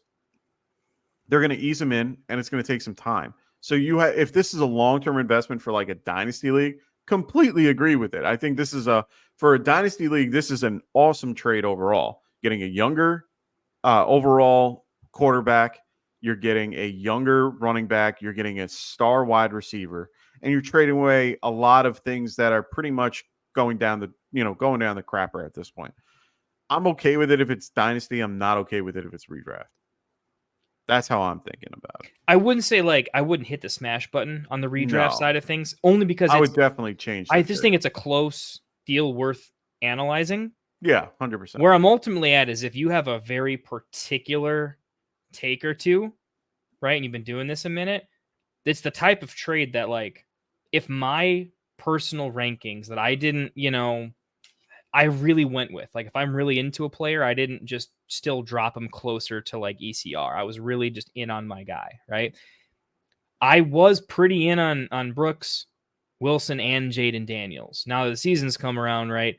I'm very in on Jaden Daniels. I am higher than market on Brooks, and I think Wilson is a good buy low, right? Fair enough. Pickens, I was way higher on preseason. Now that Fields is there, that hurts me a little bit. Jaden to Burrow for me in redraft is pretty even. It's not actually that far away. And yeah, ETN Brooks, I think that's where this trade gets like, how does this work out? Is the ETN Brooks. If ETN gets back to his previous volume and the team gets better and Brooks is an efficient, very good kind of like timeshare back, but like Brooks has to be better than ETN straight up for this trade to kind of make sense, I think, because I don't love Allen. I don't think Allen makes my lineup very often, especially with the way Caleb is. Like, that's the part of the trade. If I could have swapped Keenan Allen for a piece that I like, not that one that's more valuable, one that's just I like higher in my rankings, but like keep trade cut might have him pretty close type of situation, that would make this a more, not even a clear yes, but a yes. I still think I hit yes. Oh, he already did. So yeah, I mean, if it's me, I still think I do, just because I do think this makes my starting lineup better for the most part. And I think overall it does, but I think it's sexy. If I was undefeated, I wouldn't do this though. If I can get to the playoffs and still have CMC, like that's a game-winning play. Yeah. But if I'm 500, I might miss the playoffs. Am I flipping CMC for like anything just to get to the playoffs? Probably. I hope it works for you, man. I like it. I'd like it stylistically, and that you weren't. A lot of people give us questions about like, hey, how to do in this trade? I got a million great pieces, and I gave back like clearly less good pieces. Yeah, right? Well, you killed them. I think everything was kind of even. That was just a good even trade. Where I'd even say like, if you put that in a calculator, you probably got the worst end, but you're calling your shot in a very nice way. That's a pro play. In competitive leagues, you're not going to get amazing trades done. You're going to try, but you're not going to get them done. That's the type of trade you might have to make if you're really in that belief. And if I'm betting against injuries and betting on the talent on the other side, smart play. Yeah. So, High Chef 2K. Did I get that right? I hope I did. Hezify 2K? Yeah, I'm sorry, brother. Don't mean to get your name wrong. I'm bad at names unless your name is Joe or Kendall. In this case, what are the chances Mixon plays? I think he's at probably 50-50 right now. He did have a limited practice today after not practicing Wednesday and Thursday. Wednesday is usually a vet day as usual. Thursday is a little bit more ramped up, and then they kind of go a little light on Friday. So for me, him doing limited kind of puts him in there as a maybe. He is a 1 o'clock. So, as long as you're holding on to a guy, some type of running back that, or even a wide receiver, if you're putting him in the flex, that can be, viable at 1 o'clock, then, I'm okay. But I'm still, I have hope. I'm at like 50%. that he plays. Maybe 55 if you want to give him, a little. I think I'm on the higher side of 50, but not by a lot. Not by a lot. But I'm not playing them either way. In my opinion, they're already favored to win. I'm gonna play him if he's active. Here's the only reason I wouldn't, because I think I understand the argument for why you would is just, dude, when he's on, he's amazing. He's just too good to sit. My question is this: wouldn't it make sense for them to just make him active and then not play him? Then play him like 4 snaps. Yeah. Look, if they're up by 14, they will never play him in a snap when they're within, a certain range or outside of a certain range. Yeah, they'll probably play him on third down. They'll probably play him in certain scenarios. I mean, maybe. I'm like, what if they just say, hey, let's get through the first couple of drives. Yeah. One, let's give Mixon a touch or two to see how he looks and feels and how he tells us he looks and feels. But outside of that, it's basically all Akers. Unless the game script gets bad. I think it could be he's active and gets 4 touches the whole game. I mean, they'll probably go hot hand and go, if Cam Akers, they'll split him up for the first 2 series and see what happens. But Foalaku is not playing in this game. He's out. Foalakan is out. He is one of the top end linebackers in the league that can shut down a run game. He's out. And I think that's a huge blow to their particular defense. So for me, I have no problem loading up one of these two. And, with Cam Akers or Mixon, if I have one or the other. If I have both, I might maybe play Akers. But I still feel confident that if he's active for a reason. And they're going to play him. So I might lean him, but I would probably put him more as a flex than I would a RB2. So that's just me. Next is LA. What's going on, man? He goes Pickens or Najee. I'm gonna lean Najee. The volume's gonna be there, right? Like, there's no one else. The team that wants to run the ball. He got 5 targets last week. You can't ask for much more, I think, from a guy like him. Yeah. Danny O'Neill goes Anthony Richardson or Geno Smith. I'm not going that far down. Don't ask me to pick Geno over A-Rich. I'm going A-Rich. I'm going to go A-Rich. Yeah, I'm going to go A-Rich here too. And against the Lions, it's a tougher matchup. So Bryson Howe, what's going on, man? He goes Bronson, my bad. Bronson Howe. He goes, my running backs are Josh Jacobs, Jordan Madison, Zeke, Bucky Irving, Akers.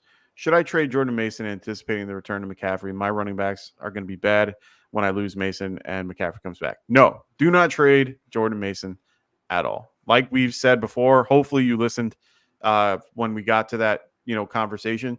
I do not think that he comes back for at least week 12 at the earliest. Don't hear what we're not saying, though?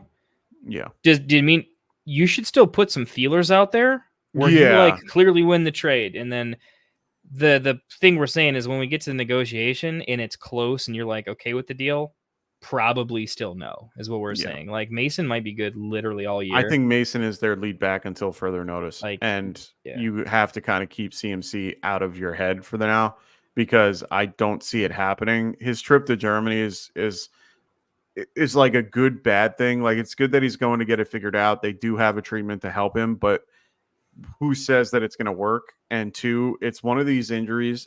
Tendonitis of the Achilles is not a good sign. That's almost a sign that it could be to the point where if he were to go out again, he could pop his freaking Achilles. So I'm all out. And honestly, it's going to keep aggravating him here and there. So for me, I'm out on CMC in a lot of ways.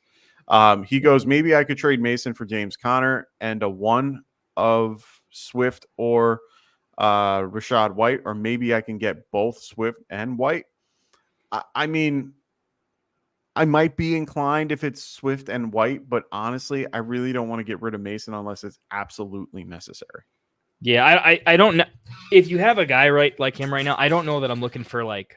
You are not doing this. You are not going for Dobbins or Chuba Hubbard. I'm sorry. You can just do better. White, Chuba, you're in the same situation, but better, right? Because you have Mason versus Chuba. Like I understand they both might lose value, but White and Swift are the better 2 if you're going to go for 2 of them. In my opinion, if you're going for 2 running backs, Swift and White are the better 2, in my opinion. I just think there's more aggressive guys you can even try to go get. Like 100%. Just start higher. You go try to get ETN. Mason's putting up way more points per game than ETN is. I don't know the ownership. I'm not throwing out names that are like, ooh, this will be definitely a negotiation. I'm saying you might get a bunch of flat denies, but I'm gonna throw some names out there that if you don't try this first, you might be leaving money on the table. Right? I don't go to try to trade rape anybody, you know. And I'll tell anybody, look, you're probably not getting my best offer on my first hit, but I want to start a conversation. Yeah. Right. Definitely need to start a conversation to find out what you can do, but I'm not getting rid of Mason unless I absolutely have to. Yeah, there's a couple options there. Like, try to trade for Pacheco because he'll be back and good. And the owner might need solid. something. If you're already solid at running back, which he's fine enough for right now. Until you're running Jacobs, Mason, and Zeke with Bucky Irving and Akers. That to me, Akers is gone as of next week. And Pacheco's back in 2 or 3 weeks, right? No, he's not back until after week 8. He broke his freaking leg. He's not coming back for a minute. So for me, I'm out. I'm just not going to trade him unless you're getting something significantly high. With Swift and White, I don't mind, but I'm not trading Dobbins and Chuba. We're saying the same thing, just different players. Just don't sell low. Go try to sell if you can get a great deal. Great. With your running back room, it does make sense to de-risk and go get a solid asset, guaranteed role all year long. You want a low-end RB1. That's what you want. You're assuming that Mason is going to be dust to way less valuable, and he will be involved every week as the CMC news starts doing his thing. Mason's value is still going up. People are really into him. He's still having great games. I'm seeing him go for. I've seen some pretty big trades with Mason. I've seen some people make some big things happen. I'm telling you right now. I saw Mason for JT, not straight up. There were some other players involved, but it made a lot of sense. So Bryson asks again, what about James Conner and Swift or White? No, I'm still personally not doing either of those. I don't like Swift or White. White, I like. There's the handcuff thing because you have Irving, but I think it's lowering your upside. You're trying to win your league, not just get to the playoffs. So White is. You want White to suck so that Bucky can take the job. You want White to get injured. You don't want to root it now. Yeah, I mean he's hurt a little bit, but I don't like. I just don't like White's upside. To be honest with you, I think he's not good enough. I'm higher on White than you are, but James Conner is solid, but he hasn't played a full season, so you don't know when that's going to be and when it will happen. Swift absolutely not. Well, no, just So James Conner and White, not bad, but honestly, I'm not moving on Mason. It's going to take a lot more than that to move on from Mason. Yeah, you can still do better than that example. Much better. So Michael Lopez goes, evening, fellas. I have a 12-team full PPR. Need 2. Walker, White, Braylon Allen, Chandler, and Dobbins. Thank you in advance. No problem, bro. So for me, I'm not choosing Walker here. He plays Monday night. He's still questionable. He's been limited, and I have an odd feeling he's going to be out for this game. White I like, so I'm going to go White, and it's between Allen and Dobbins, and honestly, I love Allen. Yeah, he's going the same thing. I just have a better feeling about Allen, but I think I'm going to go with Dobbins, just because he's the one. Dobbins can rip off a 40-yarder for a touchdown. And so can Allen though. So they're both very, they're both very similar in their play style. But and I love how Allen plays. Allen reminds me of a smaller Derrick Henry. I know, it's the same thing, dude. He's just by an inch. I love Allen a lot, but I think I'm gonna go with Dobbins. That match Dobbins is so brutal. It's close. I think what we're saying is Dobbins and Braylon is kind of a coin flip. Walker is too risky. Walker's a risk. I'm not taking I don't love it. Taking it. Look, if all signs are if Walker's all signs are a go, perfectly healthy, all the news is good, he comes out and says no, man, I'm feeling really good. Maybe. You look no. But you got only because the options, if he is good and goes and puts up 15, I'm going to feel horrible. But White locked in. I'm ready to be wrong. I'm calling my shot on Braylon. I actually like him. Go for it. No, I like it. I mean, going White and Braylon, and I would do this in an actual lineup right now because the matchup for Dobbins is. Yeah, I'm scared of it for me. Yeah, it's a little scary. I'm a little bit higher just because he doesn't really have much behind him to really slow him down. Allen does have Hall to kind of take away from him a little bit. He's still being involved even with Hall there, so I don't mind Allen at all. So if you go White and Allen, good for you, brother. I hope you do. And yeah, I'm gonna. You know what? Just for this, I'm going to go on Allen just so that we can both be on him this week. The win's going to feel better, dude. The win's going to feel so good. Much better. So Tranker, what's going on, man? I hope all is good. If you guys are new to the show, please make sure you guys like and subscribe. And don't worry, after this show, we have another one. Ross is just waiting for us on the other side. So keep one for you. Keep in mind, I do have Josh Jacobs as my running back too. Okay, so 12-man, full PPR, flex spot. Alex Pierce or Emmanuel Wilson. Keep one. Just quick one for you. Keep mine. I do have Josh Jacobs. Alec Pierce.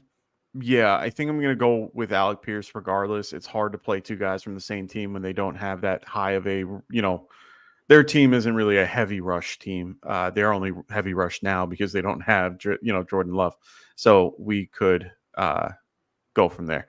Yeah, hey man, I took speech when I was a kid. I'm still learning how to speak. So Mark Folkman, what's going on, man? He goes Ramondre Stevenson or Jameson Williams at flex, half PPR. Oh, the half PPR gives me a little bit more Ramondre Stevenson feel than it does a JMO feel. I know it's against the San Francisco 49ers. Niners are currently they're 7th against the run. Yeah, that's what this is a tough one for me. I mean, Jameson definitely is the ceiling play. Stevenson is more of a floor play. This is a tough one. I know. I literally pull up my rankings. I'm going to go with Stevenson because he'll get probably more touch and he'll still be involved in the passing game if they're down. JMO against Seattle is a little scary for me. Seattle is 9th against the pass, and Witherspoon and Wallen are really good. I think I'm going to go with Stevenson here. I'm going Ramondre as well. Half it's a tough PPR. Jameson doesn't need to catch a bunch of passes. I think here's my tiebreaker. The Patriots have one plan A they want to win with, and it really is Ramondre at this point. Run the ball. There's so many ways Detroit can play. There's so many game scripts that game can go in. Many of them don't involve Jameson. Almost all of the other ones involve Ramondre, even if it's tough matchup. He can have a tough matchup and catch 6 passes in the fourth quarter and be kind of right back. So, yeah, Ramondre. Yeah. So, Martin, you are our last question of the night. Please, everybody, stay tuned. We're going to just pop you right over to Rasa in 2 seconds. We're going to answer this question and roll you over there. Oh, my God. I knew this was going to happen. Oh, so, should I trade Drake London and Tony Pollard for Gibbs? My answer is no. Ooh. I gotta think. My feeling is I like Gibbs, baby. I'm on the Gibbs train, and I like Pollard. I like Pollard a lot. This is very roster dependent for me in particular. Hold on. You're trading for Gibbs? You're getting then Gibbs. I'm going Gibbs. Yeah, I'm going Gibbs. Yes. So, yes, do the trade. I don't think it's crazy one way or another. I don't think this is ridiculously smash. Because I do like London, and Pollard is way better than expected. He's not the 1A, he's the 1, and he catches. Well, you're going to love the next question. But Gibbs, dude, the upside for Gibbs is league winning. And it's just not really league winning for the other two. I want a chance to win my league with every trade. Yeah. So, okay, this is the last question, I promise. So, MMA outlawed. I love it. Fuck. So he goes, need help badly. Choose 2 wide receivers and 1 flex. So it's between Shakir, Wilson, London, and Pollard. So for me, I would need if you have a second and you're still listening, is it full PPR, half PPR? That's kind of going to be my tiebreaker here. For me, I think flexing wise, I'm going to go Pollard. For the wide receivers, I'm probably going to lean. Oh, this one's tough. It's definitely between London and Wilson. It's hard to pick Shakir. I think Wilson is set. Wait, this is basically a choose 3, right? So it's just one man out, right? Yeah. Well, who's the odd man out? Full. Do you think it's really close? I think Shakir's clearly the man out for me. Yeah, it's Shakir has only shown recently that he can do well in a full PPR setting, so I don't hate it. But I just don't like Shakir because the matchup is I think the Bills have proven they just don't need to pass the ball very often, and when they do, it has been going to Shakir. Well, Josh it doesn't spread have the ball to. out. You saw what Josh did last week and spread the ball out. Like, I just think like here's my take for MMA specifically, because I think the person, the individual, because I know a lot of your takes, Mike, and I think you're balanced across a lot of the other takes. Yeah. Here's the thing: you got to remember when you're like choosing, like, hey, I'm really in on Shakir this game. You're also saying, I think definitely they have a better game than Dalton Kincaid, because if Kincaid has a good game, it's hard for this guy to have a good game too, right? You're also saying Curtis Samuel stays completely uninvolved, and you say Keon Coleman has one catch basically. I think the odds that Keon gets a little more involved and Dalton gets a little more involved, and they still want to run, right? I just think all of those things combined lead me to thinking that Shakir, 5 passes is probably like, it feels good because we were underrating him. Now that we're expecting more from him, I don't know that he's going to give you much more than, 5 for 5, 5 for 6, 6 for 7 for like 50 or 60, and probably not a touchdown. Like, I think he could have a good game, but not a great game. His chances for a great game are not there. And for the others, I think they're there. Yeah, that is my argument. They have tougher tougher matchups, though, in my opinion. Wilson going against Surtain, London going against Lattimore. So 2 really tough matchups, but they're still going to be overly involved. So for me, I have no problem playing guys like Wilson and London. They are elite in their own way. So Shakir in that offense is probably the 1B, and they're going to spread the ball out. We saw what they did. They're still going to run it, of course, but I think Shakir is his safety valve that we keep talking about. So honestly, to me, it's Wilson, London, and Pollard, and I don't think it's even close with with Shakir. So I think I'm going to move in that direction. We're not saying we don't like Shakir.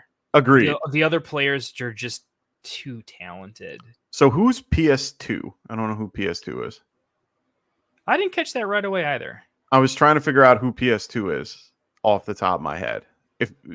Let us know before we leave. We're going to leave in a minute. We have to. Yes. We have Crippy Mike in the house. Would you trade Adams for Evans? Yes.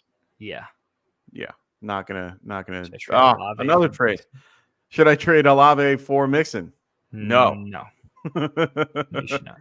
Yeah. Pat Surtain. Yeah. No, he's a. Thank you, Ross. Oh, PS2 Pat Surtain. Yeah. Okay. So okay, that makes sense. You and Mike are on the same track where you're like looking at the cornerback matchups and I like the cornerback matchups, but I do think, like you said, he goes against Sauce every day. He should be fine. If it was Michael Pittman, I'd be scared. But Garrett Wilson, is so good. He's so good at football. Yeah, I'm not worried about it too much, but it is a factor that I like letting people be aware of. But yeah, I'm a believer in him as a good corner in this league. I think he's a shutdown guy. I'm gonna go overall. broke betting on Wilson. Cautionary tale. So, Hunter, you're killing me. You're killing me, bro. No, you shouldn't bench Tyreek to start McLaurin. God, no, don't do that. Yeah, no. I understand why, but don't. Don't forget that there's still a rookie that doesn't know how to throw more than 5 yards down the field to McLaurin, who finally had an okay game, but let's take it down several notches on that one. Yeah. All right, boys and girls, we're going to wrap this up now because we need to get Rasta on his way. We are already almost a full hour for him. We're just wrapping up. Y'all should just keep hanging out with Rasta and ask him the same questions you asked us. Pit us against each other. Have some. We want to know. We want to know. So make sure I'm going to do my closeout. Make sure you guys are following this guy right here next to me at the Fantasy Football Tavern, as well as Phil at the Extra Point, and also Tycoon at the Fantasy Boardroom. Make sure if you're new to the channel, you guys follow our schedule. We are here every day. Right now, we're going to just be off on Saturday, but we are getting a show Saturday soon. So don't worry. We will have another channel, and we will be here 7 days a week. If you guys want to check in on Sunday, I will be here Sunday at 11 a.m. Eastern to go over start sit.